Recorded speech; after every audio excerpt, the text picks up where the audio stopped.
8 de la noche, en estos momentos 8 de la noche con 6 minutos. Les saluda Pedro Paredes Vela. Bienvenido, bienvenida sean todos y todas ustedes. Este es Exitosa Perú a nivel nacional por Radio y Televisión Exitosa, la radio y la televisión del Perú. Y empezamos el programa del día de hoy con esta información que precisamente dimos a conocer durante el microinformativo respecto a la disposición dada por el juez Richard Concepción Carhuancho de declarar fundado el pedido del fiscal José Domingo Pérez respecto al impedimento de salida del país de Mark Vito, el esposo de Keiko Sofía Fujimori.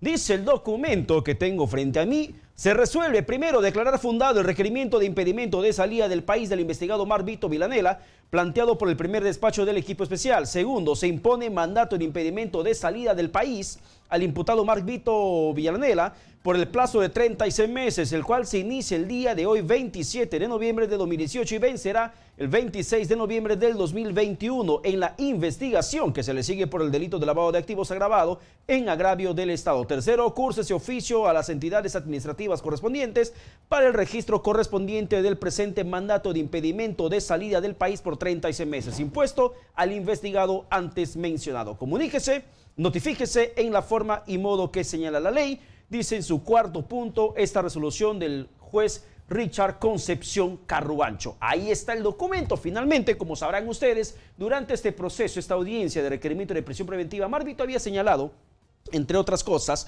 luego además que de manera desafiante había dicho: les voy a explicar con manzanitas, tanto al juez Richard Concepción Carhuancho como al fiscal José Domingo Pérez, había negado bajo todos los extremos, en todo nivel, presentando documentos de por medio de que él no estaba lavando dinero, sino que tenía ingresos económicos justificados para que pueda sustentar la adquisición de predios que precisamente el Ministerio Público considera que no había detallado, no había relatado durante la toma de su manifestación antes de esta audiencia en la que se determinó su impedimento de salida del país. Como sabrán ustedes, la abogada de Mark Vito, así como de Keiko Fujimori y Juliana Loza, asevera de que esto es alto a la persecución. Consideran que es un debido proceso que no se está respetando. Sin embargo, 36 meses es lo que tendrá que permanecer dentro del país con esta orden de impedimento de salida en contra del esposo de Keiko Fujimori, que recordemos durante su alocución, sus argumentos,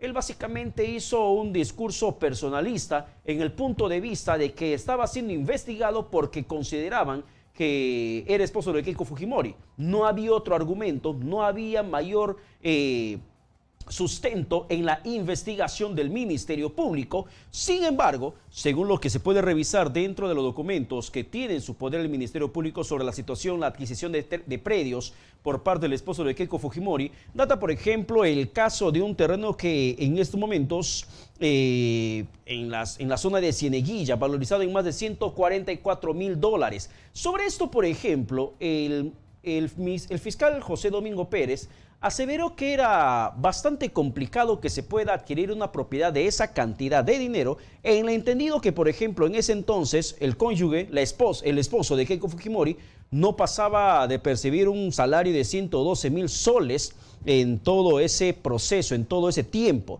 Además de que posteriormente se conoció que ese predio de Cieneguilla fue transferido a una empresa de propiedad de Joaquín Ramírez, ex secretario general de Fuerza Popular, y que viene siendo investigado también por lavado de activos dentro del Ministerio Público. Solo falta que Joaquín Ramírez también diga que le están persiguiendo políticamente, y con eso se le acabó ese total dentro del sistema judicial. Lo que consideramos es que más allá de lo que se pueda determinar a favor o en contra, habría que mantener un tema de respeto al Estado de Derecho, que no se puede andar petardeando diciendo que vivimos una persecución, cuando básicamente para el común denominador de los peruanos esta persecución simplemente no existe en estos momentos, debido a que hay investigaciones y la sospecha del fiscal José Domingo Pérez debe ser corroborada mediante un proceso de investigación, y para eso el juez Richard Concepción Carhuancho considera que es pertinente que permanezca dentro del país tanto Mark Vito como los demás investigados, por cuanto se trata de procesos que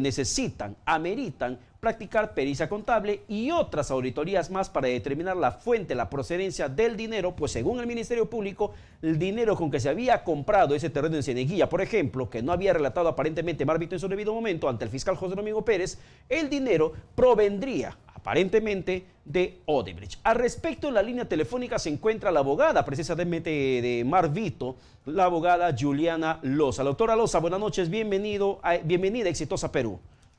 ¿Qué tal? Muy buenas noches, ¿cómo le va? Ya hemos visto su cuenta de Twitter, doctora Loza. ¿Por qué considera que no se está respetando el debido proceso? Empiezo por lo que acabas de comentar. Algo totalmente alejado a la realidad ¿Ya? y erróneo en lo que viene pasando. El señor Marvito viene enfrentando esta investigación por 3 años en diligencias preliminares. Hoy en día estamos en una investigación preparatoria. Él jamás ha obstaculizado, menos ocultado información, como erróneamente lo menciona el señor fiscal en su requerimiento y que ha sido recogido ahora por el juez. Y me explico por lo siguiente. Desde agosto del año 2016, el señor Marvito Villanela ha presentado toda la documentación relacionada a la adquisición de los inmuebles en Chilca. Por tanto, tiene la información, tiene la documentación. Desde junio de este año, documentación entregada por la empresa Menorca, tiene toda la documentación e información referida a los terrenos de Cieneguilla, vale decir, hace más de 5 meses. El señor fiscal menciona que el señor Villanela habría ocultado la información relacionada a esta última adquisición, lo cual es falso. Es falso por lo siguiente. Al año 2016, agosto del 2016, el señor Marvito no había adquirido, porque no se llegó a concretar la adquisición del inmueble en Cieneguilla. ¿Ya? El 9 de julio del 2015, es decir, un año antes de que él declare ante la Fiscalía, él había cedido su posición contractual a otra persona que fue la que llegó a adquirir el inmueble en Cieneguilla. Es decir, Pedro, ¿cómo en agosto del año 2016 el señor Marvito Villanela pudiera haber dicho que tenía un terreno en Cieneguilla cuando no lo llegó a comprar? Cuando un año antes, en julio del 2015, él había cedido su posición contractual y fue otra persona la que adquirió el inmueble. Y la documentación, el fiscal la tiene desde junio de este año, tiene toda la documentación. Y yo en audiencia, la semana pasada, he sustentado por casi 2 horas, he refutado y he desvirtuado cada una de las afirmaciones del señor fiscal con documento en mano, entregándolo al señor juez, y ni siquiera se nos ha atendido. Pareciera en verdad como que si yo no hubiera ido a la audiencia, como que si no hubiera hablado, como que si no hubiera refutado nada. ¿A qué fuimos a la audiencia entonces? Si el señor Marvito hasta con manzanitas lo explicó. Es imposible resistir este tipo de resoluciones, en verdad. Nosotros vamos a apelar. Consideramos además que esta medida no es necesaria. ¿Por qué consideran que no es necesaria? Este tipo de medidas, te explico y lo vas a entender muy fácilmente. El impedimento de salida del país es una medida que se impone al imputado cuando su presencia y participación es indispensable en los actos de investigación. ¿Qué acto de investigación va a durar 3 años como para que el señor Marvito Villanela no pueda salir del país? La documentación ya la tiene la Fiscalía. Desde agosto del 2016, lo relacionado a Chilca, desde junio de este año, lo relacionado a Cieneguilla. Sobre su patrimonio, tiene esta documentación de hace 3 años. El señor Marvito ya fue a declarar. Entonces, que ahora recién se pretenda empezar a analizar esta documentación, dígame usted, ¿es culpa o es responsabilidad de quién? ¿Del señor Marvito, que lo cumplió con presentar hace más de 2 años? O de la Fiscalía, que no la analizó? Respecto a eso, por ejemplo, doctora Loza, lo que se entiende dentro del documento del Poder Judicial y lo que sustenta además el Ministerio Público, que es necesario imponer esta medida coercitiva de impedimento de salida del país porque consideran que debe realizarse, por ejemplo, diligencias como pericia contables, pericia grafotécnicas, reconocimiento de documentación, levantamiento del secreto bancario, ampliación de la declaración del investigado, entre otras diligencias que se considere pertinente para que se pueda conocer más a fondo este presunto lavado de activos que habría cometido su patrocinado. Pero es que, mire, me está dando la razón. ¿Acaso para la pericia va a tener que estar el señor Marvito sentado al lado del perito? Ya. Y ante el riesgo de fuga, que básicamente el impedimento es por el riesgo de fuga que siempre se menciona y la obstaculización al debido proceso. ¿No existe riesgo de fuga, por ejemplo, dentro del fundamento para que se impida por la nacionalidad estadounidense que tiene el señor Vito Villanela? ¿Usted no cree que si el señor Marvito hubiera querido salir del país ya no se hubiera ido, teniendo incluso a su señora madre enferma? Ya. No lo ha hecho en todos estos 3 años, ha enfrentado, es el más preocupado en esclarecer su situación. Ha presentado cada uno de los documentos en miles de folios, hasta una pericia presentó, hasta inspección en el terreno hubo. Entonces, si en 3 años no han escuchado todos los argumentos del señor Marvito, no han revisado la documentación, ahora se pretenden que 3 años siguientes, por esa omisión, el señor Marvito se tenga que quedar acá en el Perú sin poder salir. ¿Y cuál es la situación, por ejemplo, doctora Loza? ¿Cuál es? Porque básicamente lo que se menciona es que no se habría relatado la propiedad del señor Vito Villanela, un terreno en Ceneguilla, adquirido el 2013, en la cual posteriormente fue transferido, por ejemplo, a la empresa promotora Primavera Inmobiliaria, en cuya gerencia de esta empresa está en manos de Edmond Jordán Montes, que es además empresa propietaria de Joaquín Ramírez, que viene siendo investigado también por lavado de activos en el mismo Ministerio Público. Esa vinculación, por ejemplo, que se tiene, es lo que se quiere entender, se pretende entender que es la línea del presunto lavado de activos en la cual habría participado Marvito. Mire, el señor al año julio del 2015, que es donde se cede la posición contractual, el señor Edmond no tenía ningún tipo de investigación. Es una persona libre de contratar con cualquier otra persona.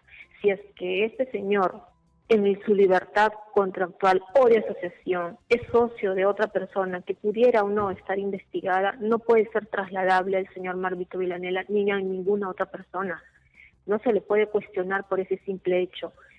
Entonces, a ese tipo de razonamiento estamos llegando aquí, en suponer y en especular que sería un criterio asumido de parte del señor Marvito Villanela, en verdad no merece el menor análisis. Por ejemplo, le planteo otra tesis del Ministerio Público. Por ejemplo, en el caso del señor Jordán Montes, lo que se manifiesta es que cómo pudo haber adquirido una propiedad de tan enorme valor económico, monetario, si en esos tiempos, por ejemplo, no tenía mayores ingresos económicos. Se registraba un ingreso de 800 soles y posteriormente, tiempo después, termina adquiriendo propiedades de 7 millones de soles. Entonces, se sostiene que hay un tema de presunto lavado de activos que amerita investigarse por parte del Ministerio Público, doctora Loza. Si es que ese es un hecho que la Fiscalía le estaría, cuestionando al señor Edmond, ¿acaso no es el señor Edmond quien tendría que responder? ¿Por qué le pueden trasladar esa cuestión al señor Marvito Villanela?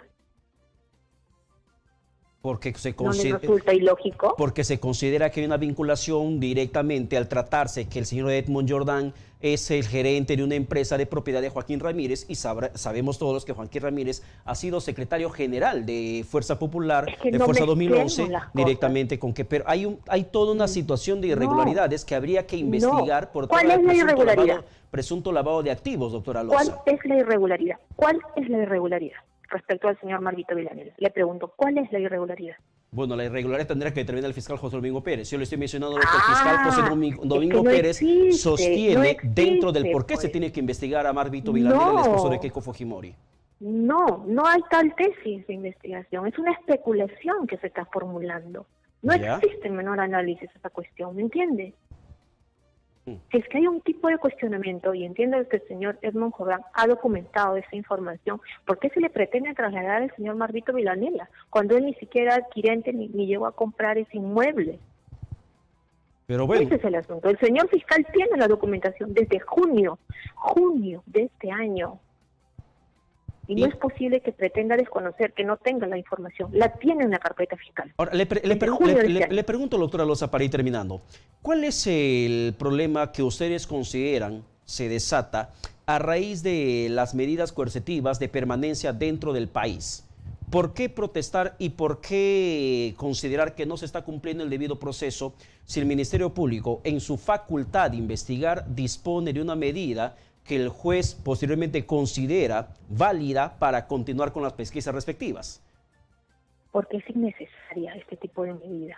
No es indispensable que una persona, sea quien sea, cualquier ciudadano en estas circunstancias, esté sujeto sin posibilidad de salir del país por una investigación por 36 meses para hacer diligencias que ni siquiera tienen relación con él, o diligencias que ni siquiera resultan indispensables su presencia y participación en ellas.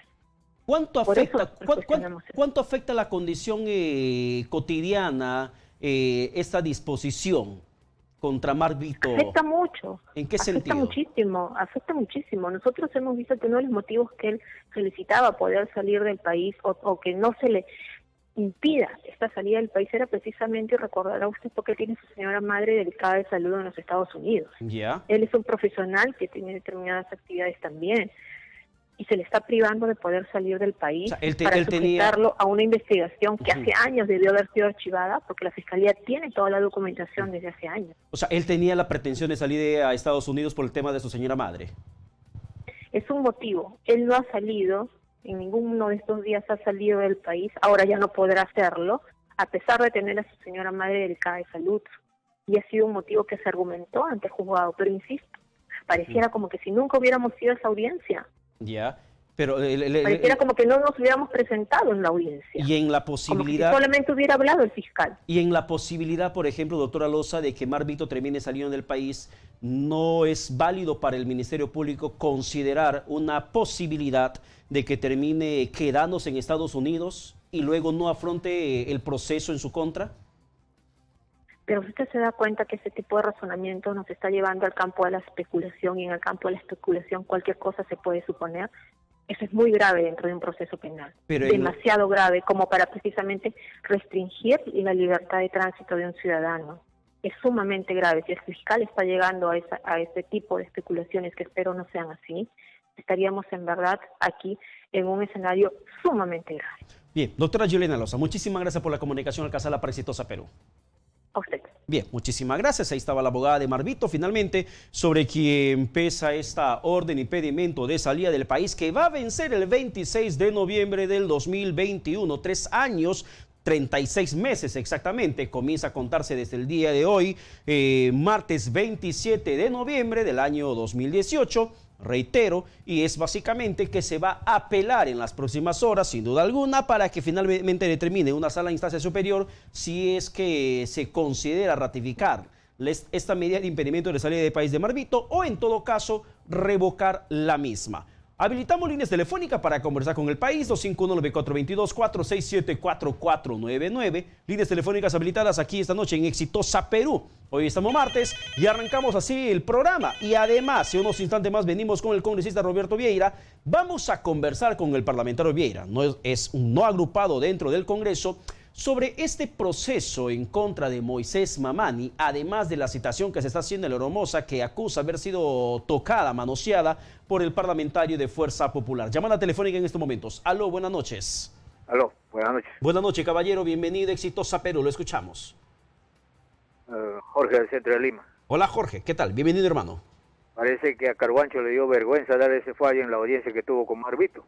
Personalmente no le dijo eso, porque he visto que los otros fallos los ha dado personalmente. Ha dicho, ya usted no puede salir, o usted va preso, no sé.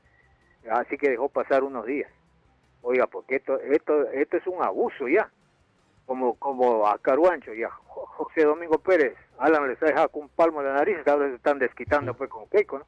Van a meter presa a la vecina de Keiko, al jardinero, al gasitero, a quien sea. Y una cosita, señores, a veces alguna persona me responde y me deja mal parado a mí, pues no. ¿Por qué? Yo oigo que dicen que José Domingo Pérez es el modo José Domingo Pérez. ¿El qué? ¿El muro? Una rapidez, una meticulosidad. Ya. Es una computadora. El muro. Ya. ¿Qué pasó en el caso de Chinchero, que tenía su cargo como 2 años? Ahí no fue el modo José Domingo Pérez. Ahí como que tuvo pereza.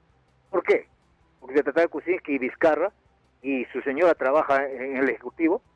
A eso no le interesó a José Domingo Pérez. A ver, que alguien me diga algo, pues, ¿qué pasó con el modo José Domingo Pérez? Bueno,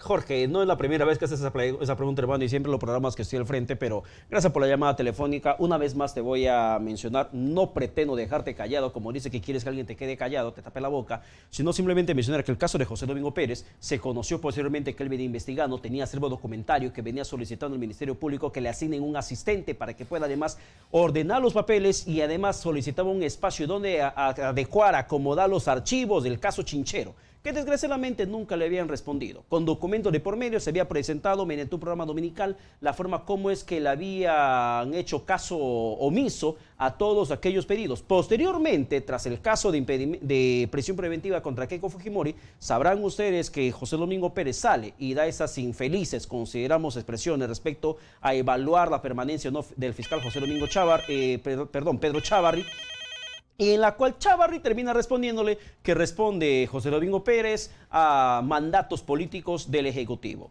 Se arma toda la tole-tole y termina diciendo que el caso Chinchero finalmente es por culpa de José Domingo Pérez, que no avanza, pero que posteriormente se terminó demostrando que no es así, desde la parte del fiscal a cargo de esa investigación en ese entonces, y por eso, y por la carga procesal contra el fiscal Pérez, es que le retiraron el caso y asignaron a otro magistrado al respecto. Una llamada más, no pretendo hacerte callar, Jorge, pero es la explicación que te alcanzo un poco sobre lo que se conoce de por medio. Aló, buenas noches, Exitosa Perú. Aló. Buenas noches, caballero, bienvenido. ¿Cuál es su nombre? José Luis. José, te escuchamos, hermano, adelante. Sí, para comentar sobre la actuación también igual del fiscal Domingo Pérez, ¿no? ¿Ya? Tiempo hace que estoy observando su actuación y creo que no está digitado por el gobierno, o sea, no creo que haya persecución política, pero sí creo que hay un problema de capacidad de razonamiento del fiscal, ¿no? Y esto sale a la luz en un video que vi hace poco, en donde el fiscal hace como 6 meses interroga a un testigo. Y el testigo afirma determinadas acciones que sucedieron, ¿ya? Pero el fiscal a la hora de hacerle las preguntas, a pesar de que no es una situación muy complicada, este fiscal a la hora de preguntar es como si hubiera entendido totalmente diferente a los hechos sucedidos, ¿no? Ya, bien.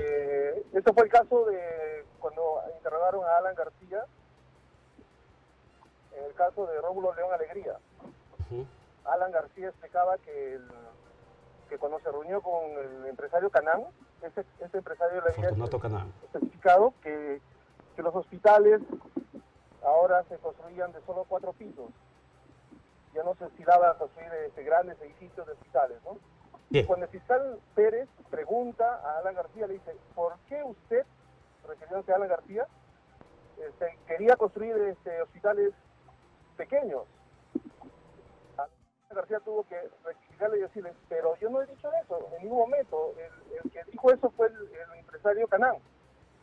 Y después de un rato, de nuevo este fiscal volvió a insistir con que Alan era el que había dicho eso, cuando a la luz se veía que no. O sea, parece que tiene un problema de entendimiento, de capacidad de entendimiento, y eso se vería en el caso de la ley de lavado de activos, cuando ese fiscal no interpreta la ley correctamente. Porque la ley muchísimas gracias por la llamada telefónica. Lo cierto es que las decisiones de José Domingo Pérez no agradan a muchos, efectivamente, eso está más que claro. Sin embargo, si no agrada a muchos, si consideran que está vulnerando el debido proceso, bueno, hay instancia respectiva para que las partes agraviadas, si se consideran agraviadas, terminen apelando, terminen recurriendo para que de esa forma se termine revirtiendo los casos que le dan a favor desde el Poder Judicial. Así de simple, es el debido proceso, no se está violentando en ningún extremo, más allá de la interpretación jurídica o no que pueda hacer de alguna toma de testimonio, pero es el manejo del Ministerio Público de por medio. Vamos a la pausa, 8:30 y regresamos con el congresista Roberto Vieira. Vamos a conversar también con él respecto a ese documento que ha enviado a la Corte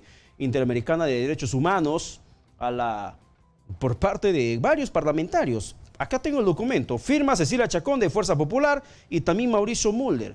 Han enviado ese documento a una corte caviar, como tantas veces la califican, proterruca, como tantas veces la han llamado, para que supuestamente los liberen, los protejan de la persecución caviar y proterruca. O sea, ¿qué sentido tiene? Están yendo a una corte buscando supuestamente auxilio político, a una corte en el cual incluso en su momento, abril de este año, si mal no recuerdo, la misma Keiko Fujimori salió a despotricar de esta Corte Interamericana de Derechos Humanos. Vamos a la pausa y regresamos con esto.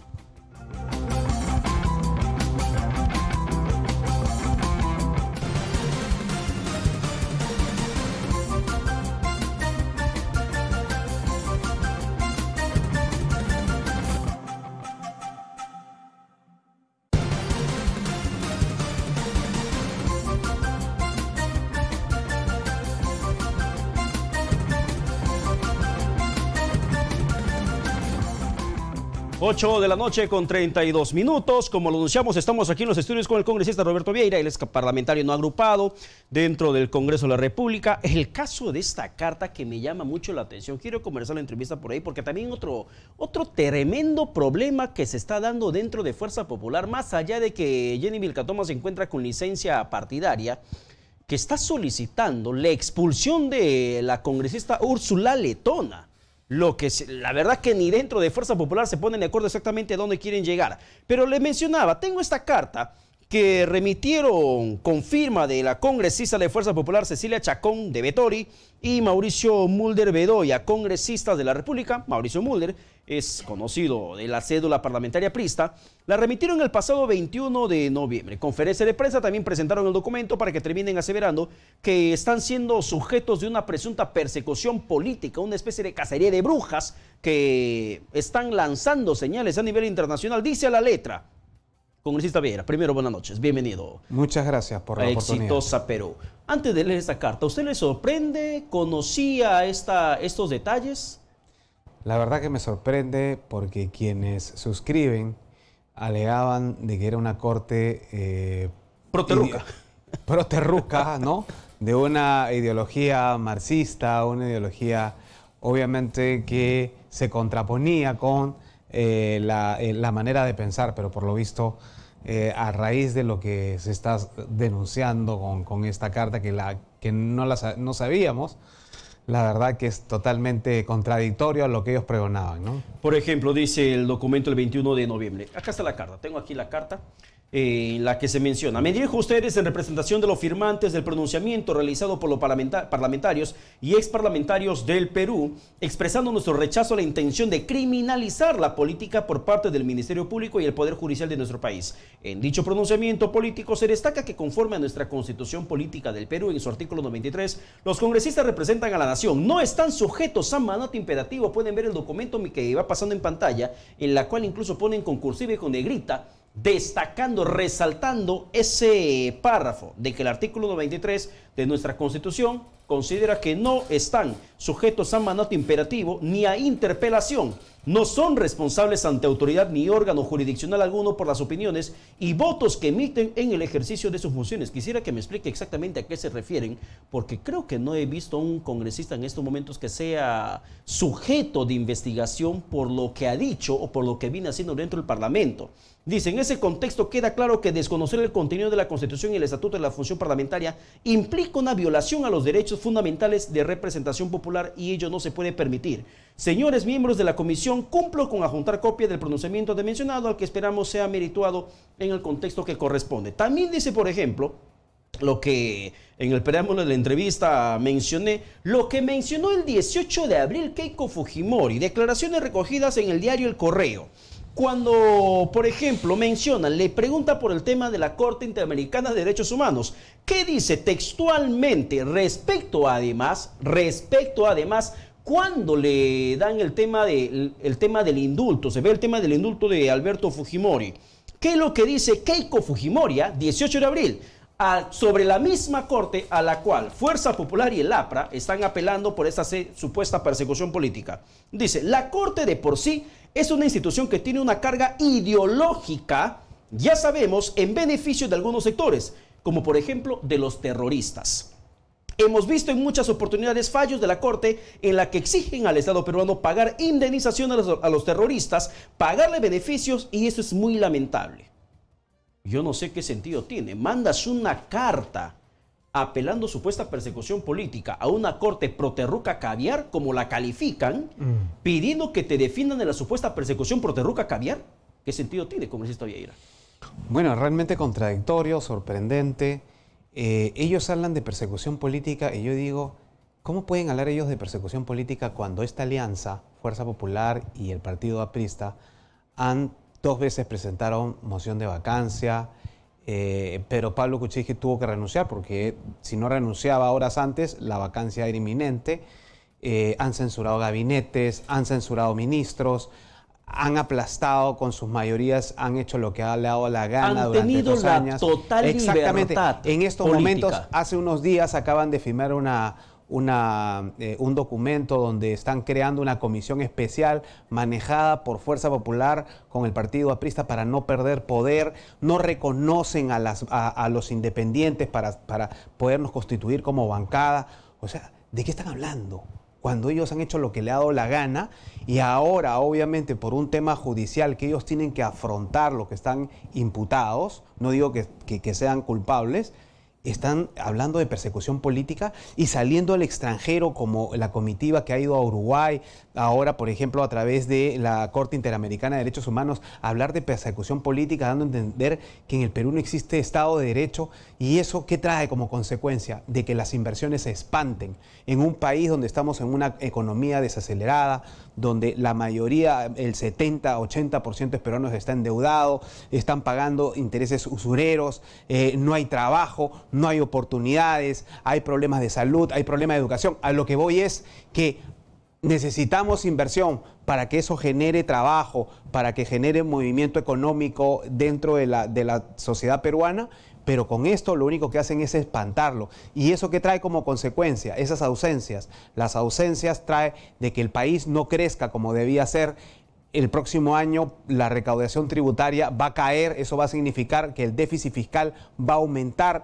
Al aumentar el gobierno, a no tener dinero, va a recurrir al endeudamiento externo. Pero dirán que es responsabilidad y culpa única del gobierno. ¿Quién lo va a pagar? Lo pagan la gente más pobre de este país. Esta irresponsabilidad lo paga la gente más pobre por no querer afrontar una justicia. Y no es argumento válido, por ejemplo, cuando dicen que lo único que está haciendo es su trabajo y que hay un tema de la detención preventiva y preliminar que no comparto, pero más allá de eso está cumpliendo su trabajo porque Odebrecht le ha robado oportunidades a los peruanos. El robo ha sido con indemnización y todo lo que Perú ha perdido en competitividad supera los 100.000 millones de soles. 100.000 millones de soles. ¿Sabes cuánto se ha podido hacer con eso en el Perú? Con 7.000 millones ya los 8 millones de peruanos que no tienen agua y desagüe ya tuvieran. Los niños que están anémicos, desnutridos y tantos problemas que hay en el país. Por eso lo que están haciendo realmente es repudiable, porque nadie puede salir afuera a hablar mal de su nación. Pero es porque perjudica a la gente. Y yo le pregunto, ¿no es justificable el argumento que ellos utilizan cuando mencionan los principales líderes de oposición política del gobierno? En caso de Keiko Fujimori, se encuentra con prisión preventiva. Demás integrantes de Fuerza Popular se encuentran con prisión preventiva. Alan García se tenía pensado, dicen ellos, en la suposición especulación, que también le tenían que dar prisión preventiva luego de la detención, el impedimento de salida del país. Eso, consideran, es un tema de persecución política, mientras que Pedro Pablo Kuczynski se encuentra libre, suelto en plaza, aseveran. Mire, yo lo único que puedo afirmar en estos momentos es que el señor Alan García se allanó. ¿Y qué significa allanarse? Aceptó el impedimento de salida. No apeló ni recurrió a otro recurso legal. Él aceptó y a las horas se metió a la embajada para huir de la justicia. Ahora yo hago una pregunta y usted también, segurísimo que estamos en la misma sintonía como la gente que nos está viendo y oyendo. Esto ha tenido que ser premeditado, preparado. Estoy segurísimo que el señor García, con todo su equipo, estuvieron coordinando. Días antes. Coordinando semanas antes o meses antes. ¿En qué tiempo? Para poder correrse de la justicia, porque tiene miedo. Lo que ha mostrado es que el que no la debe, no la teme, pero él sí la debe y por eso la teme y se ha corrido. Él dijo, yo no me vendo, pero que ha demostrado que se ha vendido, porque una persona que huye así de la justicia peruana, cuando horas antes se había allanado, es porque sí teme y porque sí se siente culpable. No lo estoy condenando, pero con sus actos, él se está condenando ante la población, porque se corre por segunda vez. La primera fue en los 90-92, se respaldó por el tema del autogolpe, perfecto, pero que quede constancia que todo ese robo que hubo en su primer gobierno, él no salió absuelto, él no salió inocente, prescribieron, él no pudo mostrar su inocencia. Ahora en esta segunda oportunidad, quiere hacer lo mismo y quiere hacer figurar como que están los tanques en las calles, como que los canales están tomados, como que las instituciones están una sobre otra. ¿Acaso este Congreso de la República no ha arrinconado a este gobierno durante 2 años y medio? Porque sigue siendo el mismo gobierno. Ha cambiado la cabeza nomás de Pedro Pablo a Martín Vizcarra, pero sigue siendo el mismo gobierno. No digo que no hayan tenido responsabilidades, pero sigue siendo el mismo gobierno que ellos han arrinconado siempre cuando han mantenido esta mayoría abusiva que ahora ya no la tienen. Y en esa línea sí estamos en sintonía total con congresista Vieira, porque considero que los congresistas han tenido total libertad para actuar de arranque. Así es. Han descabezado al Ministerio de Educación, han ido ministerio tras ministerio, han puesto Economía. Contra la pared, han puesto al gobierno de Kuczynski cuando Kuczynski estaba al frente del país. Han terminado zarandeando como mejor les pareció al Ejecutivo. Y cuando aparece Martín Vizcarra, en cierto modo se le reclamaba mayor firmeza respecto al fujimorismo y al fujiaprismo. Entonces, todo ese periodo, hasta antes de su mensaje del 28 de julio, había una actitud proclive hacia el fujimorismo y el aprismo por parte del presidente Vizcarra. Cuando da el mensaje del 28 de julio, hay un punto de quiebre donde se le nota un presidente mucho más vehemente y que marca distancia del fujimorismo. Eso ya no les agradó y comenzó el cargamontón, y en el juego político, mal para ellos, Vizcarra pareció mayor capacitado en solitario, sin su bancada, para que le pueda arrinconar a todo el fujimorismo. Claro. Terminan arrinconados y dicen, nos están persiguiendo. Totalmente de acuerdo. Y como lo vuelvo a... Y vale la aclaración, una cosa es Fuerza Popular y otra cosa es el fujimorismo. El fujimorismo lo encarna Kenji Fujimori y su grupo. Pero Fuerza Popular definitivamente son seguidores de Keiko, que tienen todo el derecho del mundo, pero que han actuado en alianza y han sido utilizados por la bancada aprista, que prácticamente ellos les han marcado la pauta, los han manejado como han querido. ¿Keiko no es parte del fujimorismo? Siempre se ha desligado digamos, ella electoralmente se ha aprovechado del activo del padre. Pero tiene a Marta Chávez entre los asesores de la mesa directiva. Pero no tiene por decisión. Pero en la práctica ha sido la línea de Keiko Fujimori, ¿no? Rolando de Sousa también, por ejemplo, es un activo... No, y la mayoría son invitados, no son gente identificada con el fujimorismo, ¿no? Aguinaga fue postergado, Cuculiza, la propia Marta Chávez. Fueron arrinconados en su momento. Claro que sí, y un montón de fujimoristas, ¿no? Marta Moyano, etcétera. O sea, ¿y Kenji Fujimori usted considera que sí encarna el fujimorismo? Kenji Fujimori, sí. ¿Y el fujimorismo de Kenji sí es bueno? No digo que sea bueno, pero eso lo evaluará la gente porque él no ha tenido la oportunidad de gobernar, ¿no? Bueno, de algo sí comparto en el tema de Kenji Fujimori, que intentando un acercamiento... Y cuando digo gobernar en el sentido, en sentido que él nunca manejó las bancadas, la manejó siempre Keiko. Bueno, siempre fue arrinconado. Exacto. Kenji siempre fue arrinconado. Arrinconado, postergado. Y cuando ahora estaba con su grupo, ¿no?, que estaba dando gobernabilidad, pero Pablo Kuczynski, lamentablemente sucedieron las cosas que tampoco se pueden aprobar, ¿no? Claro, pero ahí hay una gobernabilidad que en cierto modo estaba siendo negociada de manera asquerosa, de manera burda, porque hay audios, como sabrá usted, en el cual se termina negociando un tema de obras para que Moisés Mamani termine torciendo su voto a favor de o en contra de la vacancia, y que termina desnaturalizando el fujimorismo que el mismo Kenji venía pregonando. O sea, desgraciadamente hay un juego político atroz. Hay errores que cada uno asume su responsabilidad, ¿no? Y ahora, en este caso, por ejemplo, de esta solicitud, ¿el APRA cómo ve usted su conducta? ¿Se está empoderando más en esta crisis política que se padece? Bueno, políticamente yo creo que este es el epílogo.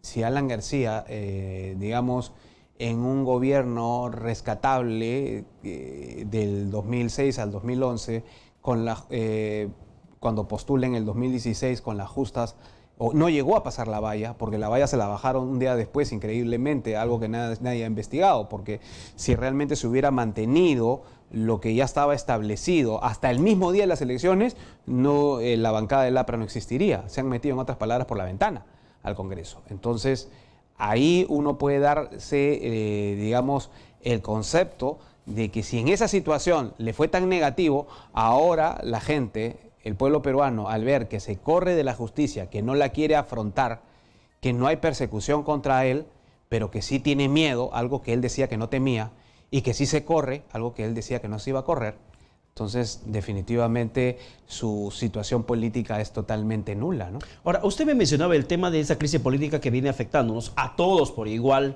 y el mensaje que están dando a nivel internacional desde el APRA y desde Fuerza Popular de una presunta persecución política. Que no hay Estado de Derecho en el Perú. Que no hay Estado de Derecho. Y bueno, el caso de Marvito, por ejemplo, no configuraría desde la perspectiva de los investigados otra persecución política, y en el entendido que la abogada Yolena Loza nos acaba de mencionar a través del hilo telefónico, que no había razón, investigación de 3 años, no había argumento para que le den impedimento de salida del país. ¿No es otra forma de perseguir políticamente al esposo de una lideresa de oposición del país?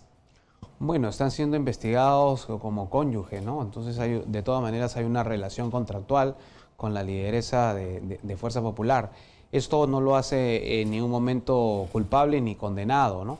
Pero tiene un impedimento de salida que los argumentos del juez, que no los he leído, me imagino que deben estar sustentados en algo que respalde verdaderamente una decisión tan delicada. Ahora, lo de Fuerza Popular, ¿qué le parece? El caso Vilcatoma Letona.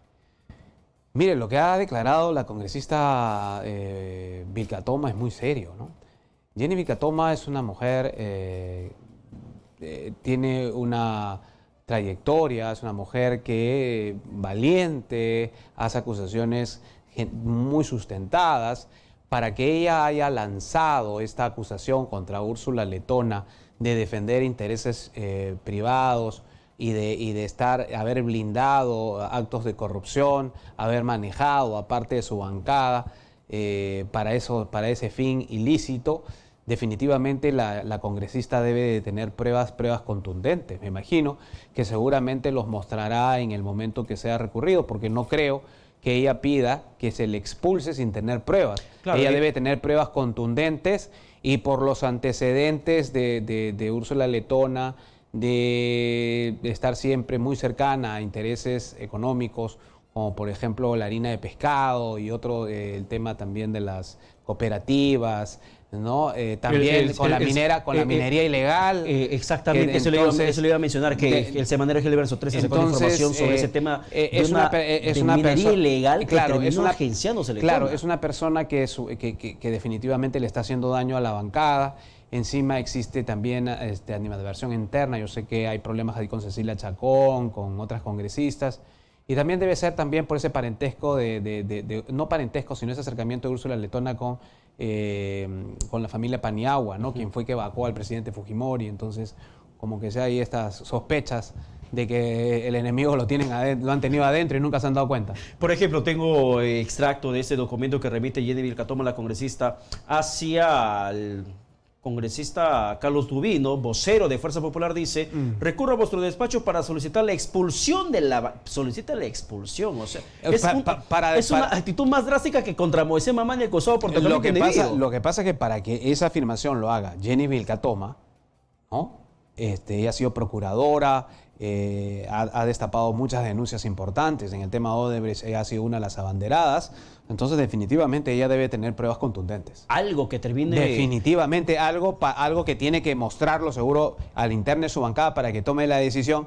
Y si en todo caso la bancada erróneamente le quita piso, le quita respaldo, me imagino que ella lo hará público, porque ella no puede quedar mal ante la opinión pública, ¿no?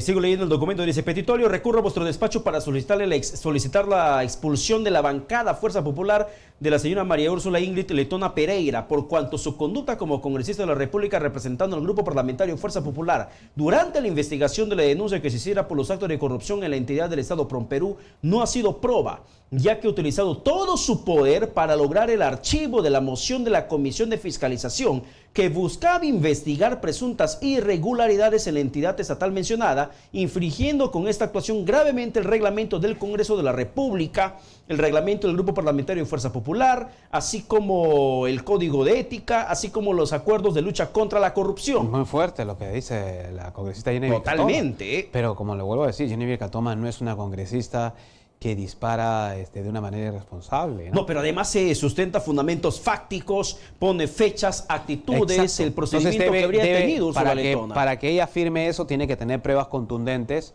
que, me imagino, va a tratar de evitar de que sean expuestas públicamente, lo va a manejar dentro de su bancada, y si su bancada comete el error de, a pesar de las pruebas, no concederle ese pedido de expulsión que está solicitando para la congresista letona, me imagino que lo hará público y quedará peor Fuerza Popular si es que se alinea con personas Pero hemos visto de César Inostroza que no ayudan a luchar contra la corrupción. Hemos visto el caso Inostroza, cómo han blindado, a pesar de la gravedad de las acusaciones en su contra, lo han sacado en un primer momento de ser parte de una presunta banda criminal como el Cuello Blanco del Puerto. Y si le pongo, por ejemplo, usted está dentro del fuego. Enmendaron, pero bueno. Enmendaron por la presión. Por la presión. Por la presión mediática. Sí, sí. Pero, congresista Vieira, usted está dentro del Parlamento.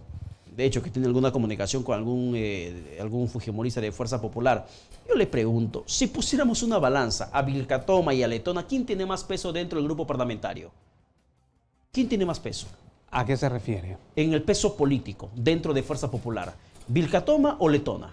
Lo que pasa es que Letona ha estado muy cerca al núcleo, digamos, al grupo que ha estado dirigiendo los destinos de Fuerza Popular. O sea, ¿tiene más peso político Letona que Vilcatoma? Lo ha tenido. ¿Lo ha tenido? Lo ha tenido, pero a la luz de los hechos sé que Letona ha perdido mucho piso, ¿no?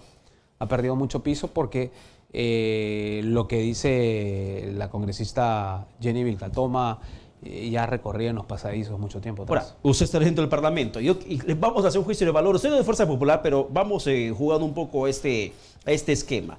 Si Vilcatoma, en cierto modo, o si Letona no tiene ya mucho piso como lo tenía antes, y lo ponemos en la misma balanza a Letona y a Mamani, ¿quién tiene mayor piso, mayor firmeza dentro de Fuerza Popular? Letona. Letona. Claro. Entonces, ¿cómo es posible que se vea mayor blindaje en estos momentos, en el aparente blindaje a Moisés Mamani con esa grave acusación y Letona? O sea, pareciera ser en todo caso que por más pruebas que pueda mencionar Jenny Vilcatoma, no la van a expulsar, ni siquiera la van a suspender.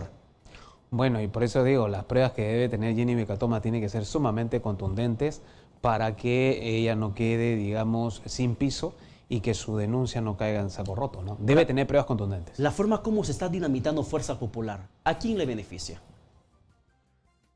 Mire, la verdad que lo único que hacen es desprestigiar al Congreso. No beneficia a nadie en realidad, porque todos quedamos de una u otra manera afectados en el Congreso de la República con este tema de Mamani, en la cual yo he solicitado, a raíz de que un proceso de levantamiento de inmunidad, de todo lo que conlleva, citar a la hostes, exponerla ante la opinión pública, etcétera, etcétera, de un hecho tan grave como es esta denuncia que ha hecho de tocamiento, definitivamente lo más recomendable es que la empresa aérea LATAM, que tiene cámaras ocultas dentro de la cabina de pasajeros, pueda mostrarlo no a todos los 130 congresistas, sino a una comitiva de 3 congresistas mujeres que puedan ir, visionar el video de una manera muy reservada para no exponer a la flight hostess y ellas nos emitirán un informe diciéndonos efectivamente sucedió lo de la denuncia es cierto, y inmediatamente en 72 horas el señor Mamani queda desaforado del Congreso. Pero nosotros, si no tenemos una prueba contundente, tampoco podemos cortarle el cuello como quisiera la gente. Me parece lógica su posición. ¿Por qué? ¿Por qué? Porque si nosotros dejamos este precedente de por una acusación cortarle el cuello para que la gente lo entienda a una persona o fusilarla, mañana puede ocurrir con un taxista, puede ocurrir con un ambulante, puede ocurrir con cualquier persona o con tanta gente humilde que uno, porque es su enemigo o de repente una persona que le tiene cólera, lo acusa de violación o lo acusa de lo que sea y por un dicho no puede terminar sentenciado. Es por eso. Entonces, para evitar lo de Mamani que se extienda, LATAM debe mostrar ese video a 3 mujeres que represente al Congreso de la República en forma privada, reservada solamente a ellas. Ellas nos emiten un informe y en 72 horas ese señor está a disposición de la justicia para que lo meta preso. Me parece lógica su posición en torno al caso Mamani, pero sí me permito discrepar en el aspecto de la acusación que cualquiera puede hacer, porque para que alguien pueda meter preso a alguien por violación, mínimamente necesitas, por ejemplo, la prueba, y la prueba te da médico legista. Si es que se dio o no se dio. Claro, pero acá hay un tocamiento que también es penalizado. Claro, en el tema de tocamiento, donde también tendría que existir algo para que el Congreso pueda determinar primero que la suspensión de 120 días y posteriormente el levantamiento de su inmunidad hasta en estos momentos solamente está el dicho de las hostes. Sustentado en documento policial y la investigación fiscal, el Ministerio Público, que además está solicitando el levantamiento de su inmunidad parlamentaria para que pueda investigar, pero no tiene, o sea, tiene el indicio que es la palabra de las hostes, pero no tienen la prueba. Una cosa es el indicio y otra cosa es que ese indicio se convierte en prueba. La prueba contundente. Pero bastante irresponsable la actitud de la Comisión Ética de citar a la víctima. Totalmente, pues. Entonces ayer cuando yo declaro que muestren el video y se lo muestren a unas congresistas, que sean 3 en forma reservada, mujeres, y que no, obviamente no se exponga a los 130 congresistas, ni que se les cite a las hostes para que vaya y todos vean su persona, etcétera, etcétera. Obviamente la gente también se pone a criticar, la gente no entiende de que uno lo está haciendo para cuidar la identidad de la persona, que no sea mancillada más, por su familia, por respeto. Pero no solamente están citando a la víctima. Es un maltrato. También están citando a los funcionarios de la TAM, están citando a los pasajeros. Un poco más se citan a los 120 pasajeros. Por eso, pues, eso es lo que quieren. Están haciendo un circo de una gravísima acusación contra el Parlamento. La TAM lo que tiene que hacer es decir, ¿sabe qué, señores? Acá tengo la grabación, acá está la prueba contundente que se necesita para que este proceso que puede durar meses se reduzca a 5 días. ¿Quiénes son los representantes del Congreso? 3 mujeres. Perfecto. Se lo vamos a enseñar en forma privada, reservada, y esas 3 mujeres que representan al Congreso van a dar un informe por escrito o oral a los 130 congresistas, a los demás congresistas, y en 3 días ese señor está desaforado y está a disposición de la justicia para que lo procese y lo meta preso. Es sumamente irresponsable la actitud de la Comisión de Ética de citar a la víctima. Pero ahora, para terminar, en el Ministerio Público se solicita el levantamiento de la inmunidad parlamentaria. César Segura ha dicho que todos los requerimientos o cualquier acusación en contra de algún parlamentario tiene que esperar su turno, su cola de espera. Por eso. Y eso la verdad que no le hace nada bien al Parlamento. Por supuesto que no. Hay acusaciones contra Mamani que la alianza, con prontitud. Ellos hablan de persecución, ellos hablan de que le están cortando sus derechos, cuando ellos, la Alianza, Fuerza Popular y el APRA, le están cortando los derechos a los demás congresistas. Y hablando del APRA, por ejemplo... En mi caso, y de los 119 que estamos ahí, no nos quieren reconocer como bancada. No tenemos prerrogativa, no podemos participar en las comisiones. Hablamos de la subcomisión de acusaciones constitucionales. Mientras ellos sí tienen derecho a participar en 4 o 5 comisiones como titulares, o sea, tienen voto. Nosotros podemos ir a las comisiones solamente a opinar, pero no tenemos derecho a votar. Hablamos de la subcomisión de acusaciones constitucionales a cargo del fujimorismo, pero también hablamos de la comisión de levantamiento de inmunidad parlamentaria. Exacto. Que está a cargo de Luciana León, y que Luciana León tiene en su mano, por ejemplo, el caso de Donaire, el general Donaire, sentenciado, y que el Poder Judicial ha ratificado señalando que el caso de Donaire no requiere segunda instancia y tienen que levantarle la inmunidad, y lo que ha respondido desde el Congreso es que no, que se resuelve en segunda instancia recién para que vean. Y el señor Donaire se encuentra presidiendo la Comisión de Salud, donde aprobaron medidas de salud mental. Esto es cosa de locos. A mí, particularmente, le digo con mucha sinceridad, es mi vecino, el general Donaire, el congresista Donaire, me da mucha pena, pero tengo que ser objetivo. Si nosotros queremos salir adelante, tenemos que respetar las instituciones. Si el Poder Judicial está demandando que sí efectivamente tiene una sentencia que por más que se haya apelado, sigue siendo ejecutada, o sea, no es que queda suspendida por la apelación, sino sigue estando efectiva al 100%, y nos está pidiendo que le levantemos la inmunidad al congresista Donaire, tenemos que hacerlo. Y más aún cuando ese delito por la cual se le ha sentenciado ha sido antes de que sea congresista. Así es. Si hubiera sido dentro de su periodo de congresista, tendría, digamos, otra prerrogativa, pero acá ha sido un delito antes. cuando él no era congresista. Y el reglamento del Congreso te desampara en ese extremo de la inmunidad. Que sí. Y que no lo está respetando ni siquiera dentro del mismo Parlamento. Congresista Vieira, muchísimas gracias. Gracias a usted por la oportunidad y a veces me pongo un poco fuerte. No, se le entiende porque perfectamente. la verdad es que hay mucha indignación. Pero entiende. El Perú puede cambiar. Exactamente, comparte esa última reflexión. Muy amable, muchas gracias. Nos vamos a la pausa, regresamos con más aquí en Exitosa Perú.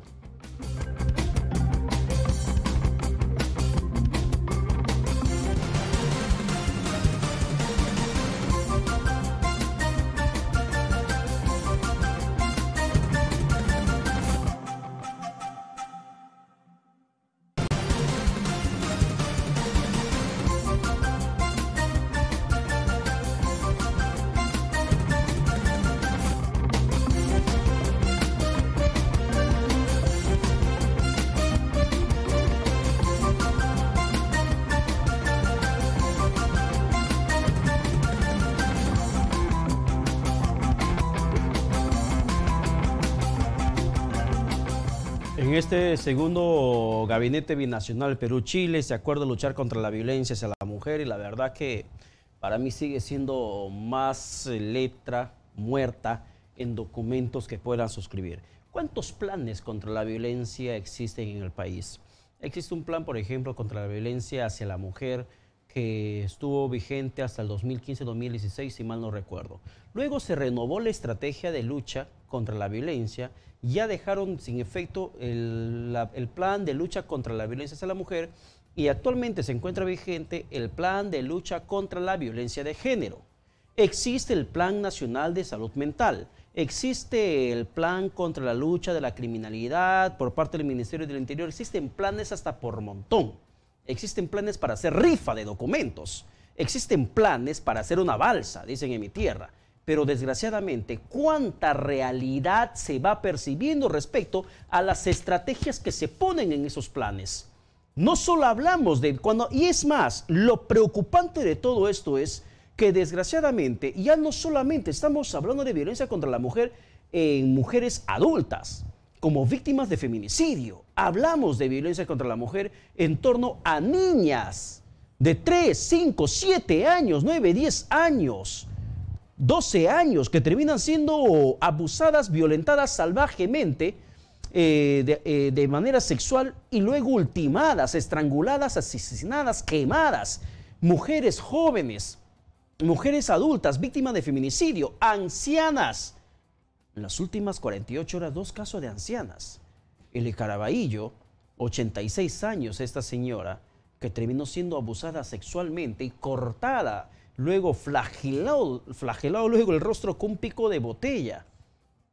Y además, en Cusco, una anciana de 89 años abusada sexualmente por un menor de 16 años. Y además, este menor, sindicado violador y también asesino, porque luego quemó el cuerpo de la anciana de 89 años. Esta es la situación horrenda que estamos viviendo como país y vamos a conversar unos instantes más con el médico psicoterapeuta Ricarte Cortés, luego de este informe que nuestra compañera Rosario Victorio ha preparado respecto al abuso sexual que padeció esta anciana de 86 años en Caraballo. Veamos el informe. Esta anciana de 86 años sufrió la peor de las agresiones. Felicísima Pantoja Quirós fue golpeada brutalmente por un drogadicto quien le cortó la cara con una botella rota y además abusó sexualmente de ella. Todo ocurrió en el interior de su cuarto en Villa Esperanza, Caraballo. Sus vecinos contaron indignados lo sucedido. Por acá el individuo ha estado ya como ella dice que ha estado desde las 12. Ha estado desde las 12. Y ahí ella ha estado cerradita así su puerta. Le ha tocado para pedirle agua. Ella ha abierto esta ventanita y de acá le ha empujado y él solo se ha metido. El perro se le ha ido encima. Entonces él le ha mordido el perro y le ha pegado al perro y lo ha botado afuera y se quedaba allá. Lo ha golpeado, le ha cortado con pico de botella, todo. La abuelita está malita. Fuimos al hospital de Coique. El director ya le quería dar de alta ya, porque dijo que esa cama lo necesita.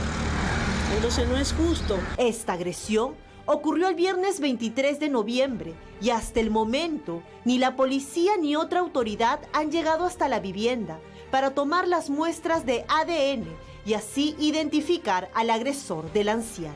Acabamos de entrar a la habitación de la señora Felicísima Pantoja, la señora de 86 años.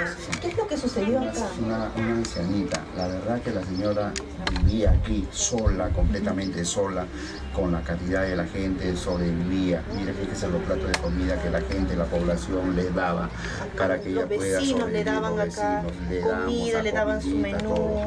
Me dices que por acá hay huellas también de sangre, porque este sujeto no solamente la ultrajó, también él la atacó con un pico de botella. Sí, tiene aquí en el rostro, tiene varios moretones, tiene cortes en el rostro para tratar de... Claro que tiene sangre más acá, más adentro también, pero no lo puedo levantar. Ahí vemos, no, porque ahí vemos sangre. Prendas de la Ahí señora que lamentablemente señora. están manchadas con sangre. Sí. Eso como muestra pues de la agresión que ha sufrido, que es su dormitorio. Tras la agresión, Felicísima fue llevada hasta el hospital de Coyique. En su rostro, brazos y piernas han quedado las huellas de este cobarde ataque.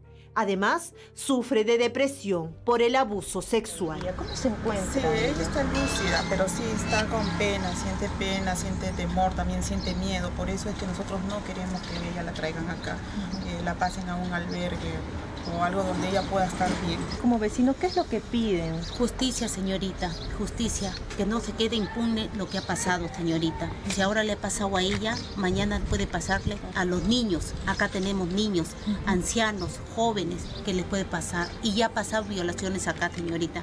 No es la primera vez que ha pasado esto. Ha pasado a un niño, a una chica, la hemos salvado, señorita. Por favor, señora ministra, no la deje abandonada. Ustedes dicen que van a luchar por los niños, por los ancianos. Ahora hagan eso. Demuestren que van a hacer algo. Eso es lo único, lo que le pedimos nosotros, señorita. Los vecinos solo piden que esta anciana, que no tiene familia, sea atendida por el Ministerio de la Mujer y pueda recibir adecuada ayuda psicológica.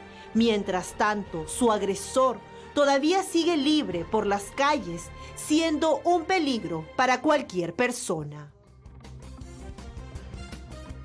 Terrible la situación, como indicamos en el tema de abuso sexual, el tema de violencia que se está viviendo en el país. Este es el caso de la señora de 86 años en Caraballo y reiteramos la información, lo que padeció, por ejemplo, una mujer anciana de 89 años en Cusco, donde lamentablemente su cuerpo terminó siendo calcinado por el presunto violador y asesino de tan solo 16 años de edad. Y para variar, este caso viene siendo investigado directamente también por Inspectoría de la Policía Nacional desde Lima, debido a que se consideró de que el comisario de la zona de Acumayo, en Cusco, donde se dio este hecho, habría intentado ocultar este horrendo crimen previo abuso sexual contra esta mujer que bordeaba los 90 años, porque el menor tendría cierta familiaridad con el comisario de la zona. Medios de comunicación sacaron a la luz pública este hecho en Cusco y es así que se terminó conociendo y también hemos dado cobertura respectiva aquí en Exitosa. Ricardo Cortés, médico psicoterapeuta, nos acompaña en estos momentos. Doctor Cortés, buenas noches. Buenas noches, José. Pedro Paredes. José Rocha en estos momentos se encuentra en licencia concedida. Sí, no sé, tiene razón, perdóname. Doctor Cortés, ¿qué es lo que está ocurriendo en el país? Porque le mencionaba, hay planes para hacer bingo, para hacer rifa y no funciona nada. Así es. Mira, aquí hay que, primero, me gustó mucho cómo lo fuiste presentando el tema porque tú hablaste de la violencia y la violencia en diferentes niveles. Y yo creo que nos pasa como muchas veces en la medicina, por ejemplo, estamos frente a un paciente que le podemos dar antibiótico, antiinflamatorio, Panadol, lo que sea, pero no vemos resultados, el paciente vuelve a recaer, se cura un ratito y vuelve a recaer. Y es porque muchas veces no hemos hecho o un diagnóstico adecuado o no hemos precisado de cuál es el problema en verdad. Y me gustó porque tú dijiste, ha habido planes acá, planes allá, todos tenían como sinónimo el tema de la violencia, pero la violencia por sí misma.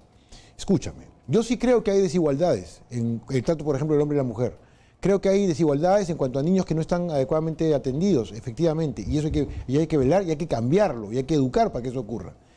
Pero yo siempre hago la pregunta, ¿no? Si tú tienes a alguien débil, alguien que tú sientes que es inferior a ti, ¿por qué es inferior a ti tú vas y lo maltratas, lo hundes, lo pisas? En principio, no. Salvo que en ti existe un espíritu violento, un espíritu frustrado, un espíritu enfermo. ¿Cómo se cultiva eso? Esto va cultivándose desde la infancia, se va cultivando desde los primeros años de nuestra vida. No vamos a ahora hacer una historia de que vamos a ir a recurrir a toda esa historia para curarlo, pero lo que sí puedo decirte es que cuando vemos casos como lo que acabamos de ver, es obvio que aquí hay perversión, aquí hay enfermedad, aquí hay patología.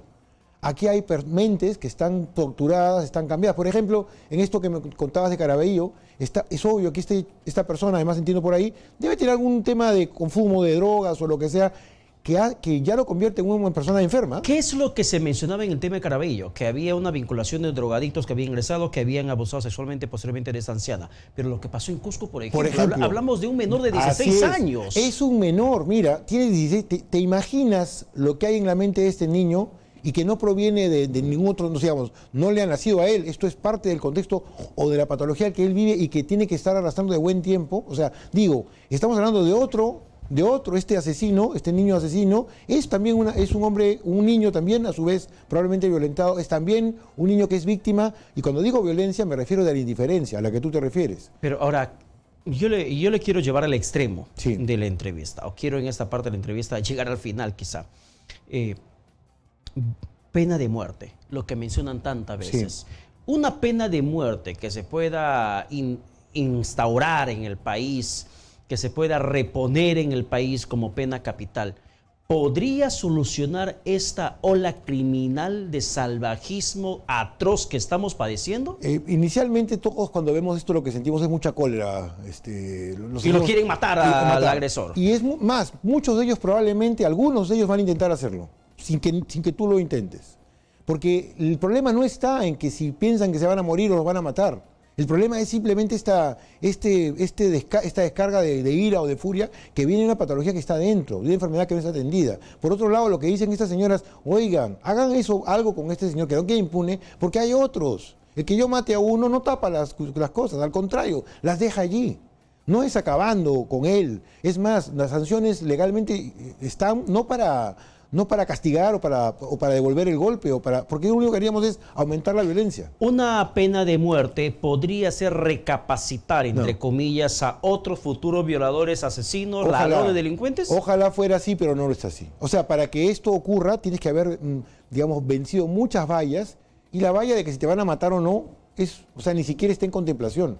Es más, lo saben, y si no lo haces... No lo hace alguien, ojalá que lo hagan, lo hago yo solo, por último. Me explico, o sea, esto es algo que no va a cambiar. Sí, yo sé, entiendo, yo como hombre, como padre, como esposo tengo dolor, como hijo, caray, que mátenlo, uno siente esa cosa o esa ira profunda. Pero ojo, esto es violencia, y violencia pura, que viene de un tema de social y personal, donde no hay atención, donde hay indiferencia, donde no hay, lo que tú dices.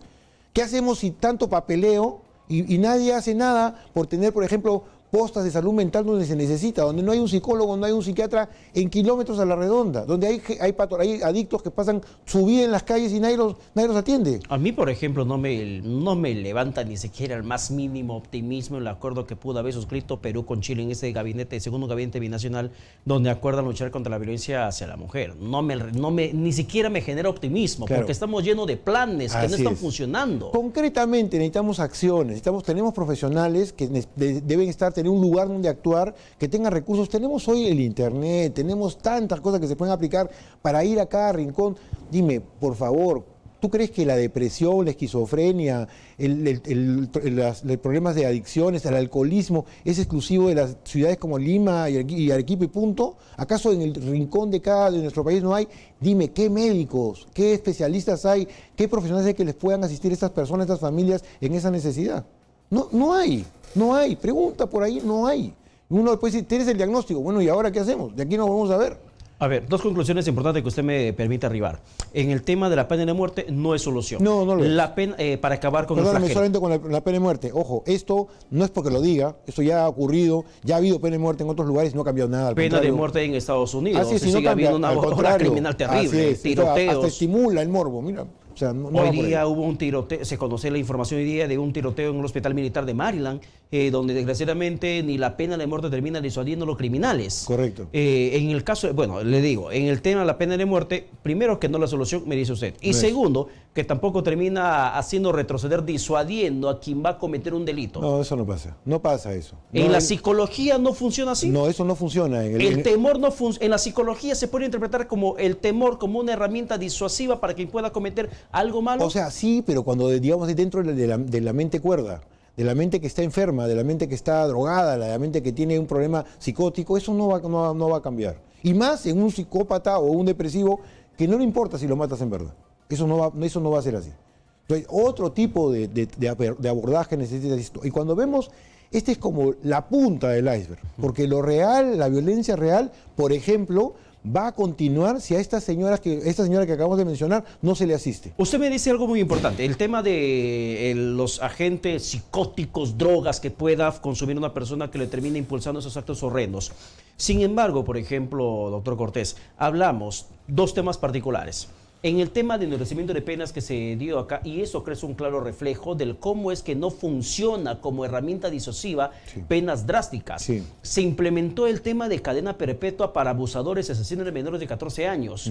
¿Cuántos asesinos y abusadores han hecho de las suyas en los últimos días? Así es. No, ni siquiera la cifra se está disminuyendo. El tema de feminicidio, se incrementó la pena máxima de 20 a 30 años. Sí, y ¿cuántos feminicidios se han detenido? Así es. Hemos sobrepasado ya la cifra de 2017 y esas normas más duras de penas se aprobaron este año. No han hecho retroceder las cifras. Así es. ¿Por qué será esto? Porque si tú atacas violencia con violencia, lo único que haces es generarla más. Lo que necesitamos trabajar es otro tipo de abordaje. Aquí tenemos que trabajar desde, por ejemplo, cultivar otro tipo de relaciones. Parece como muy lírico, pero es real. O sea, necesitamos trabajar menos odio, más actitud para corregir y para curar, para sanar. Y, mira, acabo de estar hoy día en un penal, por ejemplo, con internos que lo que me están pidiendo es, por favor, queremos nosotros sanarnos. Aquí nos están dando algo para eso. Lo que pido es que cuando salga, me reciban. No que también me discriminen. Me estigmaticen porque saben qué va a pasar, porque si me vuelven a hacer lo mismo, ¿qué me queda? ¿Dónde me van a votar? Entonces, porque de alguna forma nosotros, protegidos, temerosos de que me vengan a agredir, ¿qué hago? También agredo. Alguien decía, yo no quiero escudos, yo quiero una espada. Porque con un escudo me pueden agredir y me van a votar. Con una espada yo voy antes de que me hagan nada, eso es más seguro. Y eso nos está pasando. Mira las calles. Mira cuando uno sale en el tráfico, mira cuando estás con la gente mirándote, si lo miras y se sonríe, hasta cuando das pase te miran mal.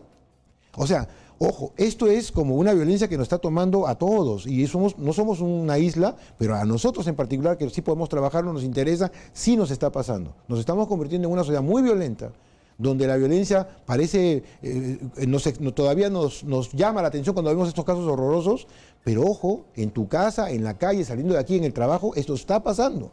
Y si no trabajamos cada uno muy fuerte con esto, desde el buen trato, desde la sonrisa, desde la gentileza, desde la atención de la persona que está deprimida, desde si alguien comenzó a consumir drogas, bueno, asistirlo para llevarlo, no dejarlo en la calle ahí botado. Psicológicamente ese buen trato, esa sonrisa, ese trato amigable, ¿funciona? Sí, por supuesto. ¿Cómo funciona? Funciona porque primero... Porque permítame que le diga, porque yo entiendo, y le entiendo al padre de familia, también soy padre. Pero le entiendo, soy hijo y soy hermano. Correcto. Y entiendo que algún momento, cuando alguna de las mujeres de la familia de alguien termina siendo víctima, lo primero que quiere es acabar con la vida del criminal, del abusador. Sin embargo, usted nos dice que eso no resuelve el problema.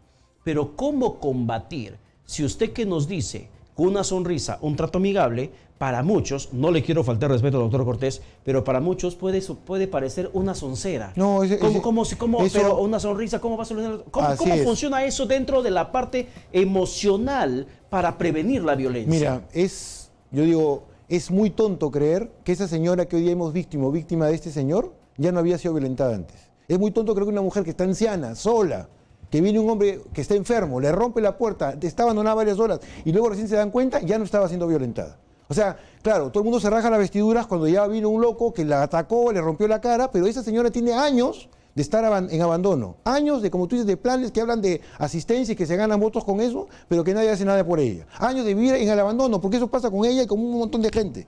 Así que cuando hablamos de sonceras, en verdad yo no lo digo por ti, sino por lo que en general, hablemos de que no nos estemos rajando tanto. Ese hombre es un enfermo, ese hombre necesita tratamiento, ese hombre necesita no solamente prisión, además necesita que un psiquiatra le dé atención. Y yo le he puesto, y yo le he puesto algo, millones de peruanos le escuchan y dicen, no, ese hombre necesita que le maten. Ok, que lo maten, ¿y con eso qué ganamos? ¿Esa señora va a recibir la atención que necesita? Yo quiero verla en un mes, quiero verla en un año. A ver si sigue, no sigue sola y ahora con un corte. A ver si ahora no se le infectó la cara y nadie le dio para un antibiótico. A ver si alguien le da para comer y no tiene que estar ahí mendigando mientras los hijos o la familia se ha olvidado de ella. ¿Qué tendría que hacerse? Es lo que estoy diciendo, que nos volvamos seres humanos, que recuperemos nuestra humanidad. Vean lo que pasa en las calles, vean lo que pasa en las canchas donde hay deporte, vean lo que pasa ¿Qué cosa es esto? Es señal de que hay violencia y está regada por todos lados. Aprendamos a convivir, renovemos esto en el trato desde la casa. Sí, obviamente no basta con esto, hay medidas drásticas que hay que tomar, hay que protegernos, hay que no dejar impune al malvado. Ahorita hay que hacer algo por la cantidad de gente que está en la calle haciendo violencia, no permitir más que nos sigan violentando en las calles haciendo cosas. Sí, pero en paralelo yo tengo que trabajar, cultivar otro tipo de vínculo. En mi casa, oye, si tú violentas a tu esposa, tu hijo va a mirar eso y va a sentir la cólera en su corazón y lo va a repartir. En su colegio primero, luego en la universidad y luego en su casa. Y lo mismo al revés. Pero el tema de violencia social que estamos padeciendo ya se escapa solamente de la competencia del Ministerio de la Mujer. Ah, por supuesto. O de la Policía Nacional. Por supuesto. Eso está complicando a todos los sectores. Sí, si me escuchas, yo estoy convocando no a las autoridades, estoy convocando a mí, a ti, a cada uno de nosotros, a que hagamos algo como gran ejército para calmar a aquellos que están de acuerdo con lo que estamos escuchando, que estamos hartos de ver esta violencia. Bueno, trabajemos cada uno con nosotros. Sí se puede hacer. Y cuando digo lo de la sonrisa es como la expresión, no sé, pues más simple de lo que podemos comenzar por trabajar. Y eso comienza por no dejar en abandono a la gente que tienes a tu lado. No hagas eso. El diálogo en la familia. Por supuesto, come con tus hijos, no deja de estar mirando el televisor y conversa con ellos, comunícate, preocúpate qué les pasa. Habla con tu profesor, no para exigirle, piensa que es otro ser humano que también de repente está mal pagado está y que como tú necesita a que alguien lo escuche, ¿no? Bien, doctor Ricardo Cortés, muchísimas gracias por acompañarnos. A ti, muchas gracias. Muchísimas gracias. 9:27. Repetimos, aquí el tema de violencia está lleno de planes y ojalá que de los planes, de los papeles, pasemos a las acciones y a los resultados, pero inmediatos, porque planes de aquí 1, 2, 3, 4 años simplemente no se va a resolver esta problemática. Información en vivo en este momento con Marcial Vilela desde un lugar, desde el RIMAC, me informan en producción. Marcial Vilela nos va a reportar sobre una familia que se encuentra atrincherada con vecinos para impedir el desalojo de su vivienda. Marcial, buenas noches, te escuchamos. Gracias, buenas noches, información en vivo. Nos encontramos en el RIMAC, este distrito donde esta mañana se iba a ejecutar una orden de desalojo en un predio donde habitan más de 60 familias. Vemos en imágenes y además también algunos carteles que se han pegado en frontis, por ejemplo, basta. Pero además se dirigen hacia el alcalde de RIMAC, donde están solicitando que no se trafique con terrenos. Mediante se puede dar lectura en estos escritos en el frontis de esa vivienda. Jamás saldremos de nuestras viviendas, indican. Y de inmediato vamos a tratar de conversar con algunos vecinos quienes están alertas, según ellos, ante la amenaza de desalojo.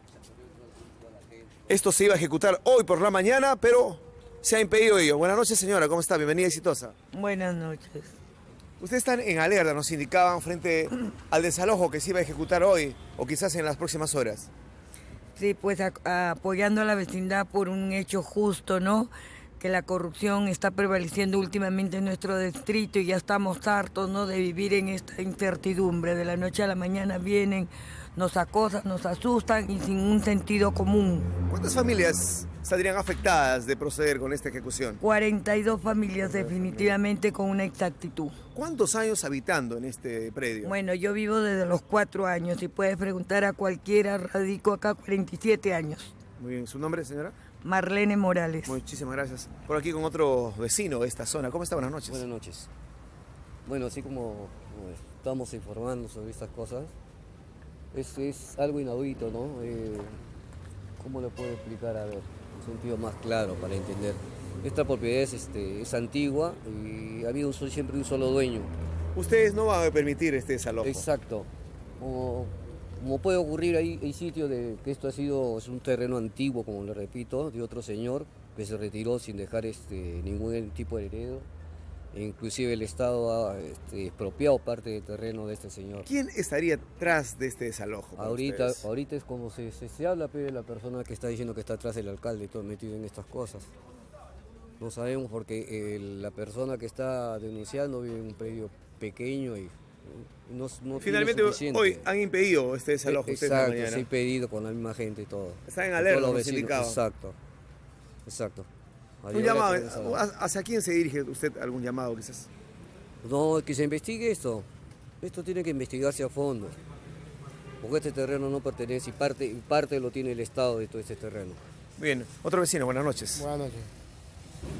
Bueno, como dice mi compañero, no tiene que investigar porque esto acá nunca ha tenido dueño. Y supuestamente esto fue revertido al Estado. Entonces en todo caso tendría que haber una investigación para ver cómo son las cosas. Piden en todo caso que intervenga el Ministerio de Vivienda. También en todo caso. Para evitar quizás algún conflicto, pérdidas humanas, pueda suceder en el futuro. Para todo eso, para evitar... Pero ustedes no van a salir fácilmente. No. Muy bien. Es imposible. Acá la gente tiene viviendo más de 40 años. 40 años, 50 hay años. que ya tiene prescripción adquisitiva. Hay personas que han tenido la prescripción adquisitiva. Muy bien. ¿Su nombre, por favor? Jorge Rodríguez. Gracias, señor Jorge. Efectivamente, el panorama en el Rimas, donde moradores de este predio están en alerta frente a un inminente desalojo que hoy finalmente no se ejecutó. Marcel Vilela, desde Rimas, Juárez Exitosa. Gracias, Marcel Vilela, por la información compartida. Vamos a la pausa, regresamos luego del corte, regresamos con el profesor Pedro Castillo y el profesor Edgar Tello, ambos dirigentes de la base regional del SUTEP, y nos van a hablar sobre este anuncio de nuevo paro nacional para el día de mañana, miércoles 28 de noviembre, paro del magisterio. Pausa y regresamos.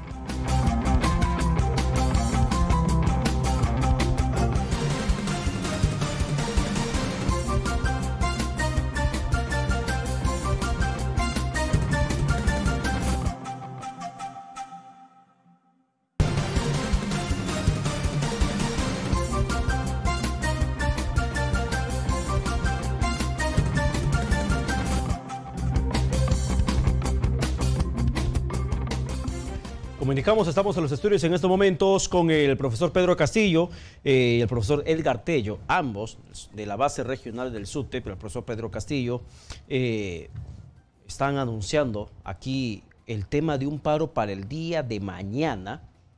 Yo me pregunto, ¿cuántos maestros van a acatar esa medida de lucha? Porque entendemos de que incluso el magisterio de por sí está fraccionado. ¿Cuántos van a plegarse a esta convocatoria en la cual están exigiendo, entre otras cosas, el tema de una nueva asamblea constituyente? Esto va a ser posible. El magisterio está entrando ya en el contexto del campo político, propiamente dicho, en la coyuntura que se está padeciendo en estos momentos en el país. Profesor Castillo, buenas noches. Profesor Tello, también bienvenidos a Exitosa Perú. Muy buenas noches, mi estimado Pedro. Un abrazo en nombre del Magisterio Nacional. Y saludar a todo el pueblo y a los padres de familia, a nuestros estudiantes y a todo el magisterio. Profesor Tello. Buenas noches también, Pedro, gracias por la invitación. Un saludo a nombre del Magisterio de Lima y también a nivel nacional. Le pregunto, profesor Tello, usted es de Lima Metropolitana como secretario general. En Lima Metropolitana, esta medida de lucha del día de mañana, 28 de noviembre, ¿se va a acatar? Así es, ya los maestros han hecho llegar sus acuerdos de base. ¿Cuántas bases? Tenemos, de acuerdo al reporte, el 70% más o menos de bases. Ya mañana vamos a verlo en las calles, en la Plaza San Martín, a partir de las 10 de la mañana, que vamos a concentrarnos en la Plaza San Martín. Ya, y ahora a nivel nacional, profesor Castillo. Sí, mi estimado Pedro, nosotros el 20 de octubre tuvimos una asamblea con las bases regionales del país, acá en la ciudad de Lima, ¿no? Donde orgánicamente y en forma disciplinada se ha acordado llevar a cabo esta medida de lucha, y no solamente el magisterio, al día siguiente, vale decir el día 21, juntamente con los diferentes colectivos de la patria, las diferentes organizaciones sindicales, populares, los frentes de defensa, ¿no? En Lima también, donde se han quedado los dirigentes de las bases regionales, hemos participado en una asamblea nacional. Ahí se ha determinado... ¿Cuántas bases? Bueno, del país todas las bases regionales, ¿no? ¿De cuántas hablamos? Estamos hablando de las 25 regiones, ¿no? Ya, 25 bases a... Las 25 bases regionales. 25 delegaciones. Incluido ya el Cusco el día de hoy, ¿ya? ¿No? En todo caso, creemos importante... Cusco que muchas veces, profesor Castillo, perdón, Cusco que muchas veces termina haciendo sus medidas particulares, fuera de la base regional y fuera incluso de la central del SUTEP. Sí, pero nosotros cuando hemos visitado ya la región del Cusco, hay la necesidad de las propias bases, de los mismos maestros de autoconvocarse y muy pronto llevar a cabo un evento ya de carácter regional, con la finalidad también de estructurar ya orgánicamente su base regional, ¿no? Pero sus provincias, más que todo de la parte alta de la región del Cusco, y los colegios más importantes acaban de hacer ligar también su convocatoria, han publicado ya sus acuerdos a nivel de la región, y por ello creemos importante de que somos respetuosos nosotros como comité, de una u otra forma, cuando se ha visto el análisis, mi estimado periodista, cómo es que se gesta esta arremetida del gobierno. Usted entenderá de que no existe en ninguna región del país, en ninguna UGEL del país que esté limpia. Todo se negocia. Los presupuestos que se destinan del sector de educación, del Ministerio de Educación a las UGELes, ¿no? Se hace una serie de compadrazgos, se hacen unos aliados. Hay un festín total del dinero público. Total, en el marco de la corrupción, lo que ha pasado, por ejemplo, específicamente en Andahuaylas, ¿no? Con más de 8 millones de soles, el caso de Cutervo en Cajamarca, en diferentes partes del país. Bueno, yo le hablaré de Loreto, de mi región, donde por lo menos hay 6 millones de soles festinados. ¿Qué ha pasado con la región de Loreto? Y cuando inclusive, y el profesor que está luchando que se limpie todas estas cosas, que se atienda a las comunidades, que se atienda a los niños, lejos de dar solución, le dan su resolución inmediatamente a los dirigentes y lo han separado. El compañero Renato. El presupuesto de las regiones que se maneja desde las UGELes, ¿es botín de los gobiernos locales de turno? A ver, el presupuesto que se destina no se hace teniendo en cuenta la necesidad de la comunidad.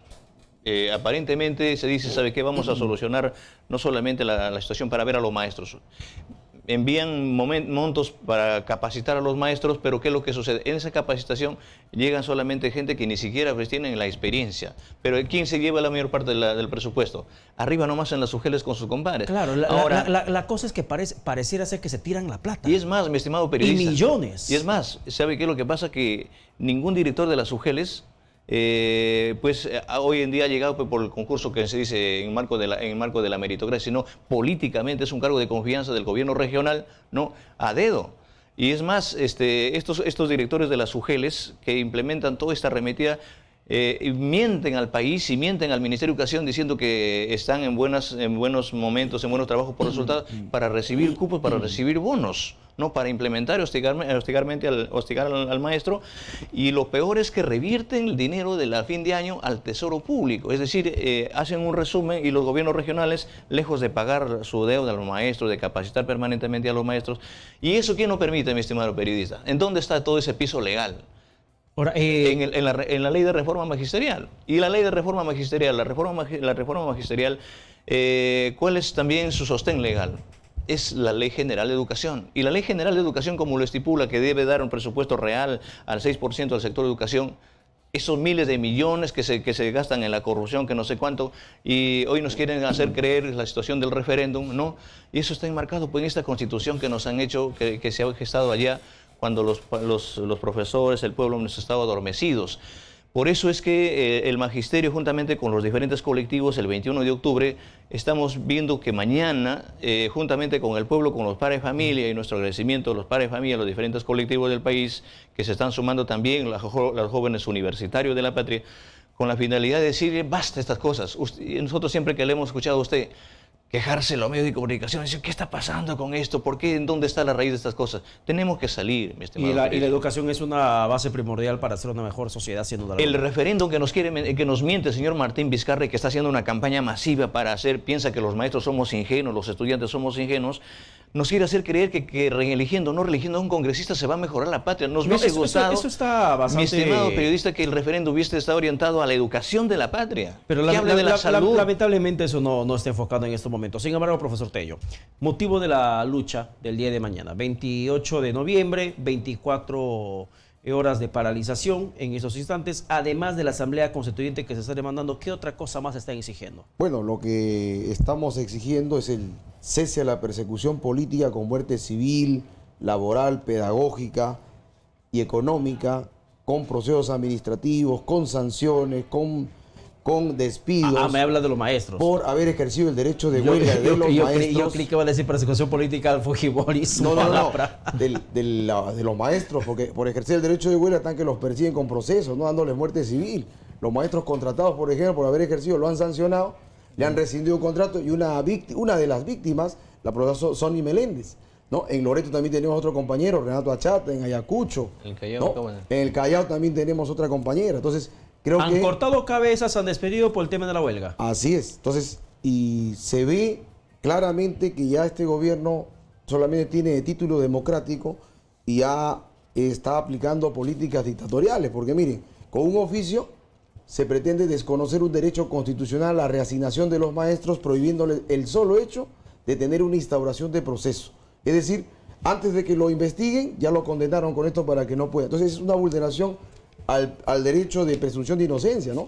Nuestro pliego de reclamos también, estamos pidiendo que el ministro de Educación haya voluntad política para resolverlo, no solamente dialogar, es que nos escuche, que nosotros también le escuchemos, sino también que se resuelva. ¿Cuántas actas se ha firmado en todo ese tiempo antes de esta medida de lucha? Ninguna, porque solamente es un diálogo en la cual nos escucha, nosotros le planteamos, le escuchamos. ¿Y cuántas veces se han sentado a dialogar? Varias veces, ¿no? A partir de la huelga del 2017, que la ex ministra Marilú Marten había cometido el error de no dialogar con nosotros, a partir de ahí han corregido, ¿no? Con el señor Daniel Alfaro hay varias reuniones, pero hasta el momento no hay solución. Y el otro tema también, que es uno de los causantes de todos los males que estamos viendo en nuestra sociedad, que es la institucionalización de la corrupción, la privatización de los sectores importantes del Estado y los despidos masivos que se vienen. La madre de todo el cordero es el modelo económico neoliberal y la Constitución del 93, que no recoge el sentir del pueblo. Por eso, mañana también el magisterio con todo el pueblo, los frentes de defensa, los campesinos, transportes, los médicos que también han anunciado, mañana también salen. Vamos a estar juntos en la Plaza San Martín a partir de las 10 de la mañana. Pero ahora, profesor Castillo, ¿no es una lucha infructuosa hacer esta medida de lucha ya en las últimas semanas del calendario escolar? Bueno, nosotros los maestros tenemos que estar pendientes del accionar de lo que está sucediendo en la patria. No podemos callarnos frente a tantas cosas que están pasando, ¿no? Sin embargo, mientras se dan tantas cosas en el escenario político, judicial, económico, ¿qué cosa le vamos a enseñar a nuestros alumnos cuando la escuela nos preguntan? no puede ser exenta de esta problemática. Claro, el magisterio más que todo, porque los alumnos tienen que estar también no solamente preocupados por, en todo caso, entender y comprender algo de la cultura general. Es parte de la cultura del pueblo, ¿no? En todo caso queremos conocer la realidad de tu conocer país. la realidad del país. ¿Cómo está usted que viene del mismo Loreto, por favor? Armar tu conciencia crítica respecto a lo que está pasando en tu sociedad. En Lima, por ejemplo... Cuando hacemos eso, mi estimado periodista, ¿sabe qué? Hoy en día se nos han impuesto una currícula, y yo quisiera que desde estos espacios se geste también esta nueva forma, esta nueva currícula para el país, por favor, cómo estamos el día de hoy. Por eso es que nosotros no solamente salimos a la protesta, sino cuando hemos hablado con el propio ministro, le hemos dicho, ¿por qué lejos de hacer tanta malversación de fondos, de economía en las UGELes, por qué no se da ya los espacios a las escuelas de los maestros con experiencia, los profesores que tienen bastante experiencia, académicos que se han autocapacitado? Se han autoperfeccionado y ellos están dispuestos para, por ejemplo, proponer un evento nacional. Ya, en el tema de la currícula le entiendo perfectamente que tendría que perfeccionarse la misma por la situación que se está viviendo en el país y por la necesidad de modernizar, mejorar el sistema educativo. Pero para terminar, profesor Tello, en el tema de la currícula, por ejemplo, si bien es cierto, ustedes tienen derecho a la huelga, a la manifestación, aunque ha sido criminalizada por el Estado, por el gobierno central, sin embargo, en el tema de la competencia del maestro, más allá del derecho a la protesta, el derecho al sueldo y todo lo demás, ¿cuál es la responsabilidad de ustedes por el tema de violencia social que se vive? Me permito preguntarle ese aspecto. Bueno, al respecto es un problema social, ¿no? Ya. En el cual el profesor de alguna manera trata de corregir, pero no es suficiente, porque el problema es la responsabilidad del Estado y el gobierno. ¿Qué hace un profesor en aula a raíz del tema de la violencia social? Los jóvenes, nosotros orientamos, tratamos de alguna manera de calmar con recomendaciones, pero ya los problemas sociales lo traen de la casa, de la familia, ¿no? Problemas de violencia lo vienen de la calle, de la familia, hogares disfuncionales, ¿no? Muchas veces los niños están solo en casa, solamente el amigo es la calle y prácticamente el vicio. Y eso se repercute en la institución educativa. ¿Hay un sistema articulado, profesor Castillo? Mi hermano, yo quisiera centrarme en esta situación. El maestro, ¿qué tiene que hacer? Mire, cuando el profesor, por ejemplo, se prepara académicamente, ¿no?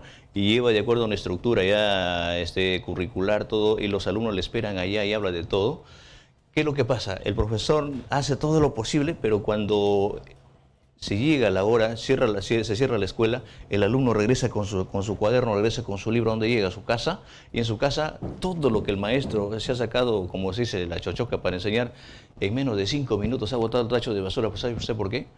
Porque hay una influencia que lo ha aceptado toda la comunidad, toda la familia a través de los medios de comunicación, que no hay programas que ayuden al trabajo del docente. Y es más, la familia está coludida ahí, el alumno está haciendo otra cosa, quiere hacer una cosa, pero la mamá está cruzada de brazos mirando su novela. ¿Qué es lo que pasa? Entonces yo pienso que la educación, para afrontar no solamente el problema de la criminalización, no solamente la violencia, sino diferentes factores, el analfabetismo, la desnutrición, la falta de presupuesto, la alimentación, tiene que ser una tarea compartida. Es un tema integral, multisectorial. Es un tema integral. Sin duda alguna. Profesor Castillo, muchísimas gracias. Profesor Tello, también muchas gracias. Muchas gracias. Solamente quería mencionarle que acaban de sancionar al director de la UGEL 01 por actos de corrupción, ¿no? Sobre los contratos con proveedores, entre otros temas, ¿no? Y no solamente es acá en Lima. Se deben ser las 7 UGELes, las directoras de las 7 UGELes están comprometidas con actos de corrupción. Y eso el ADREL y el Ministerio hasta el momento no tiene que ser sancionado, sin duda alguna. Profesor Castillo. Muchas gracias. Simplemente para convocar al magisterio, a los maestros contratados, a los cesantes y jubilados, a los auxiliares de educación, a nuestros maestros cesantes interinos, más llamados así, a todo el pueblo en su conjunto, a los jóvenes estudiantes y diferentes colectivos de la patria, que no nos queda otra cosa más que la lucha. Un abrazo, mi estimado periodista. Bien, muchísimas gracias. Muchas gracias. Más, profesor Tello, profesor Castillo, por su presencia aquí en los estudios. 9 de la noche con 48 minutos. En estos momentos, como siempre, como todas las noches, ya tenemos la presencia de Elejalder Godos, porque viene la secuencia esperada para hablar del aspecto deportivo. El avance deportivo con Elejalder Godos y su tabla de Moisés. Ya entra al terreno de juego del análisis deportivo Elejalder Godos. Buenas noches. ¿Qué tal, Pedro? Buenas noches. Maestro, realmente ¿cómo estamos? Un día bastante agitado. Rápidamente tendremos que señalar y al público de Exitosa Perú en este plano deportivo de que se volvió a reunir hoy la Asociación Deportiva de Fútbol Profesional y ha ratificado, ¿no?, de que de todas maneras van a continuar con esta lucha de fuerza. ¿Cuál es la lucha de fuerza? No jugar el próximo campeonato, la Liga, que aquí se va a llamar así, la Liga 2019.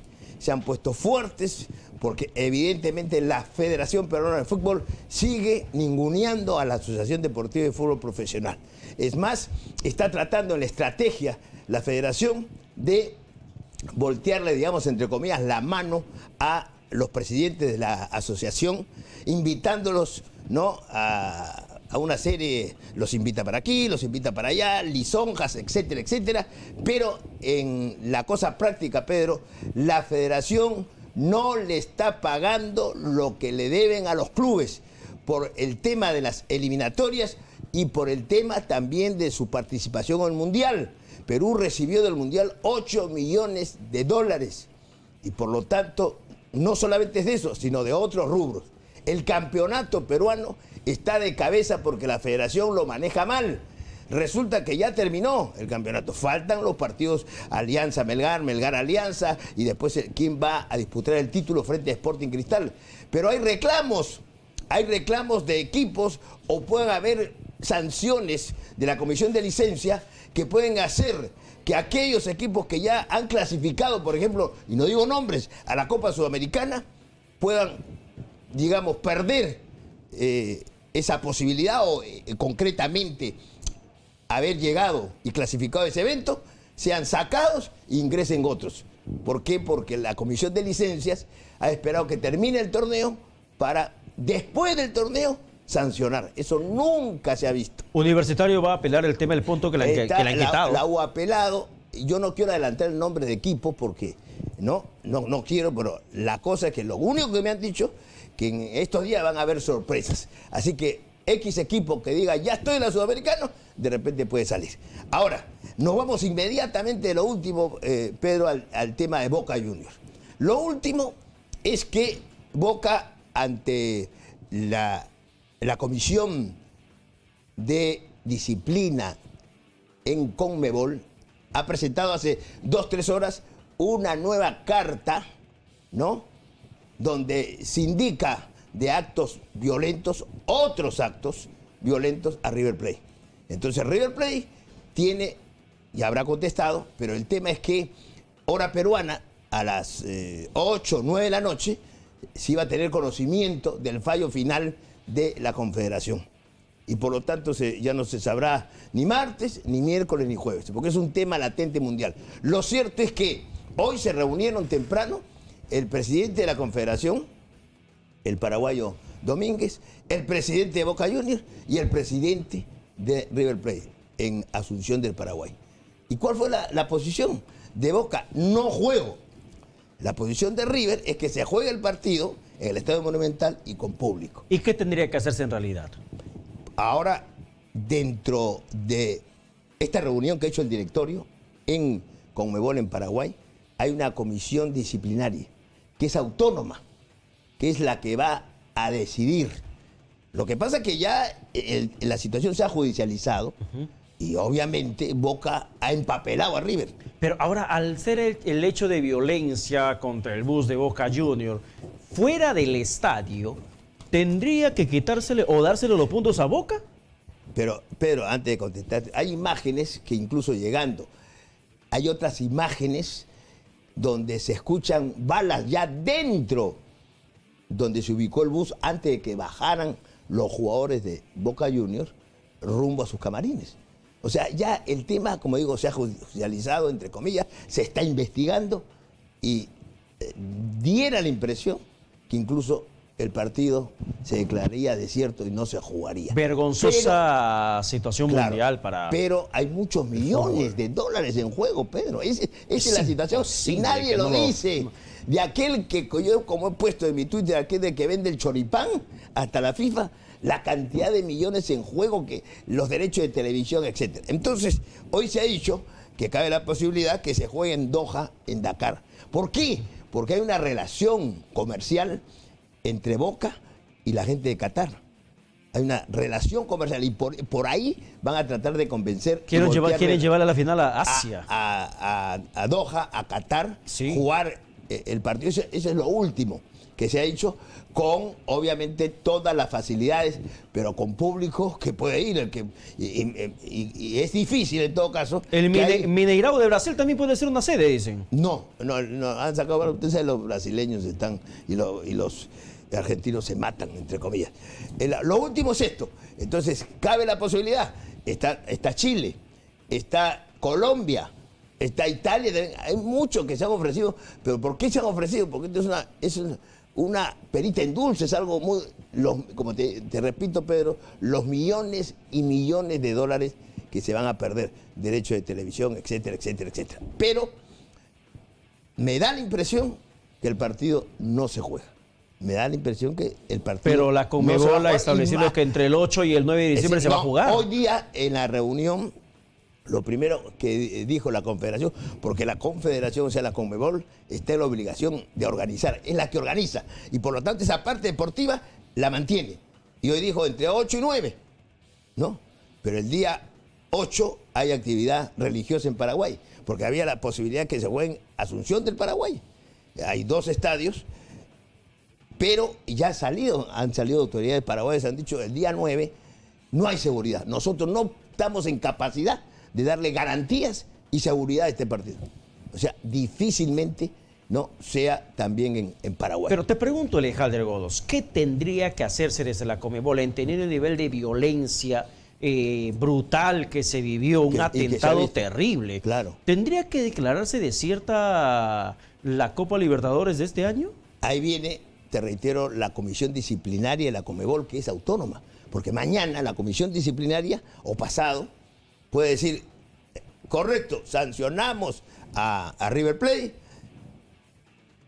el estadio tiene, lo cierran el estadio, sanción económica, $350.000 se habla, 450.000, y le damos el título a Boca Juniors. Como pasó el 2015, cuando atacaron en cancha de Boca con el gas pimienta a los jugadores de River. Sacaron a Boca y siguió River. Entonces, hoy se ha encendido esa bronca, esa lucha que hay entre los dos. Ahora se ha ido increciendo, pasan los días y la cosa se ha complicado.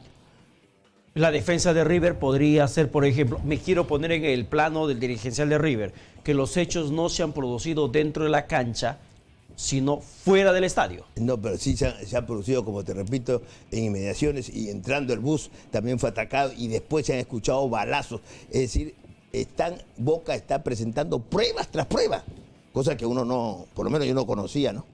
Y efectivamente han pasado un valle donde se escuchan balazos. Ahora no se ven a las personas disparando, pero se escuchan. El Rally Dakar ha sido presentado hoy, que el Rally Dakar se va a hacer en el Perú, al sur de Lima, en las dunas peruanas. Y ha sido presentado hoy este rally, que realmente dice que va a dejar millones para Perú, pero también la inversión, el costo económico de organizar es la primera vez. Imagínate que Pedro es en un solo país, y ese país va a ser el Perú. Y hoy fue presentado en Francia, y esto va a ser el próximo año.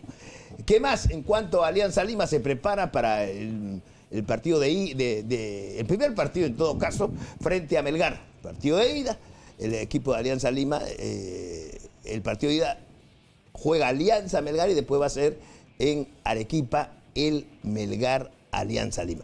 Está creándose la expectativa del caso.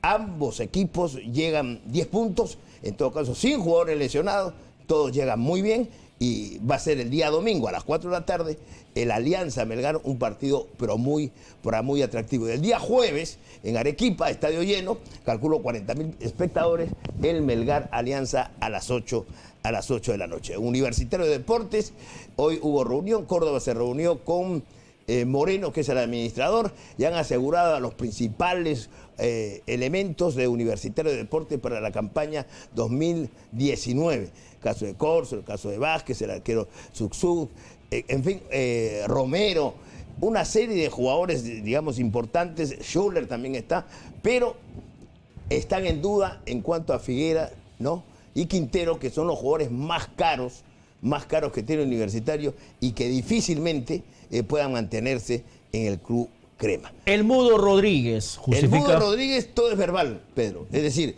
está operado, se tiene que recuperar. En cuanto se recupere, la intención de la U es que siga en el equipo.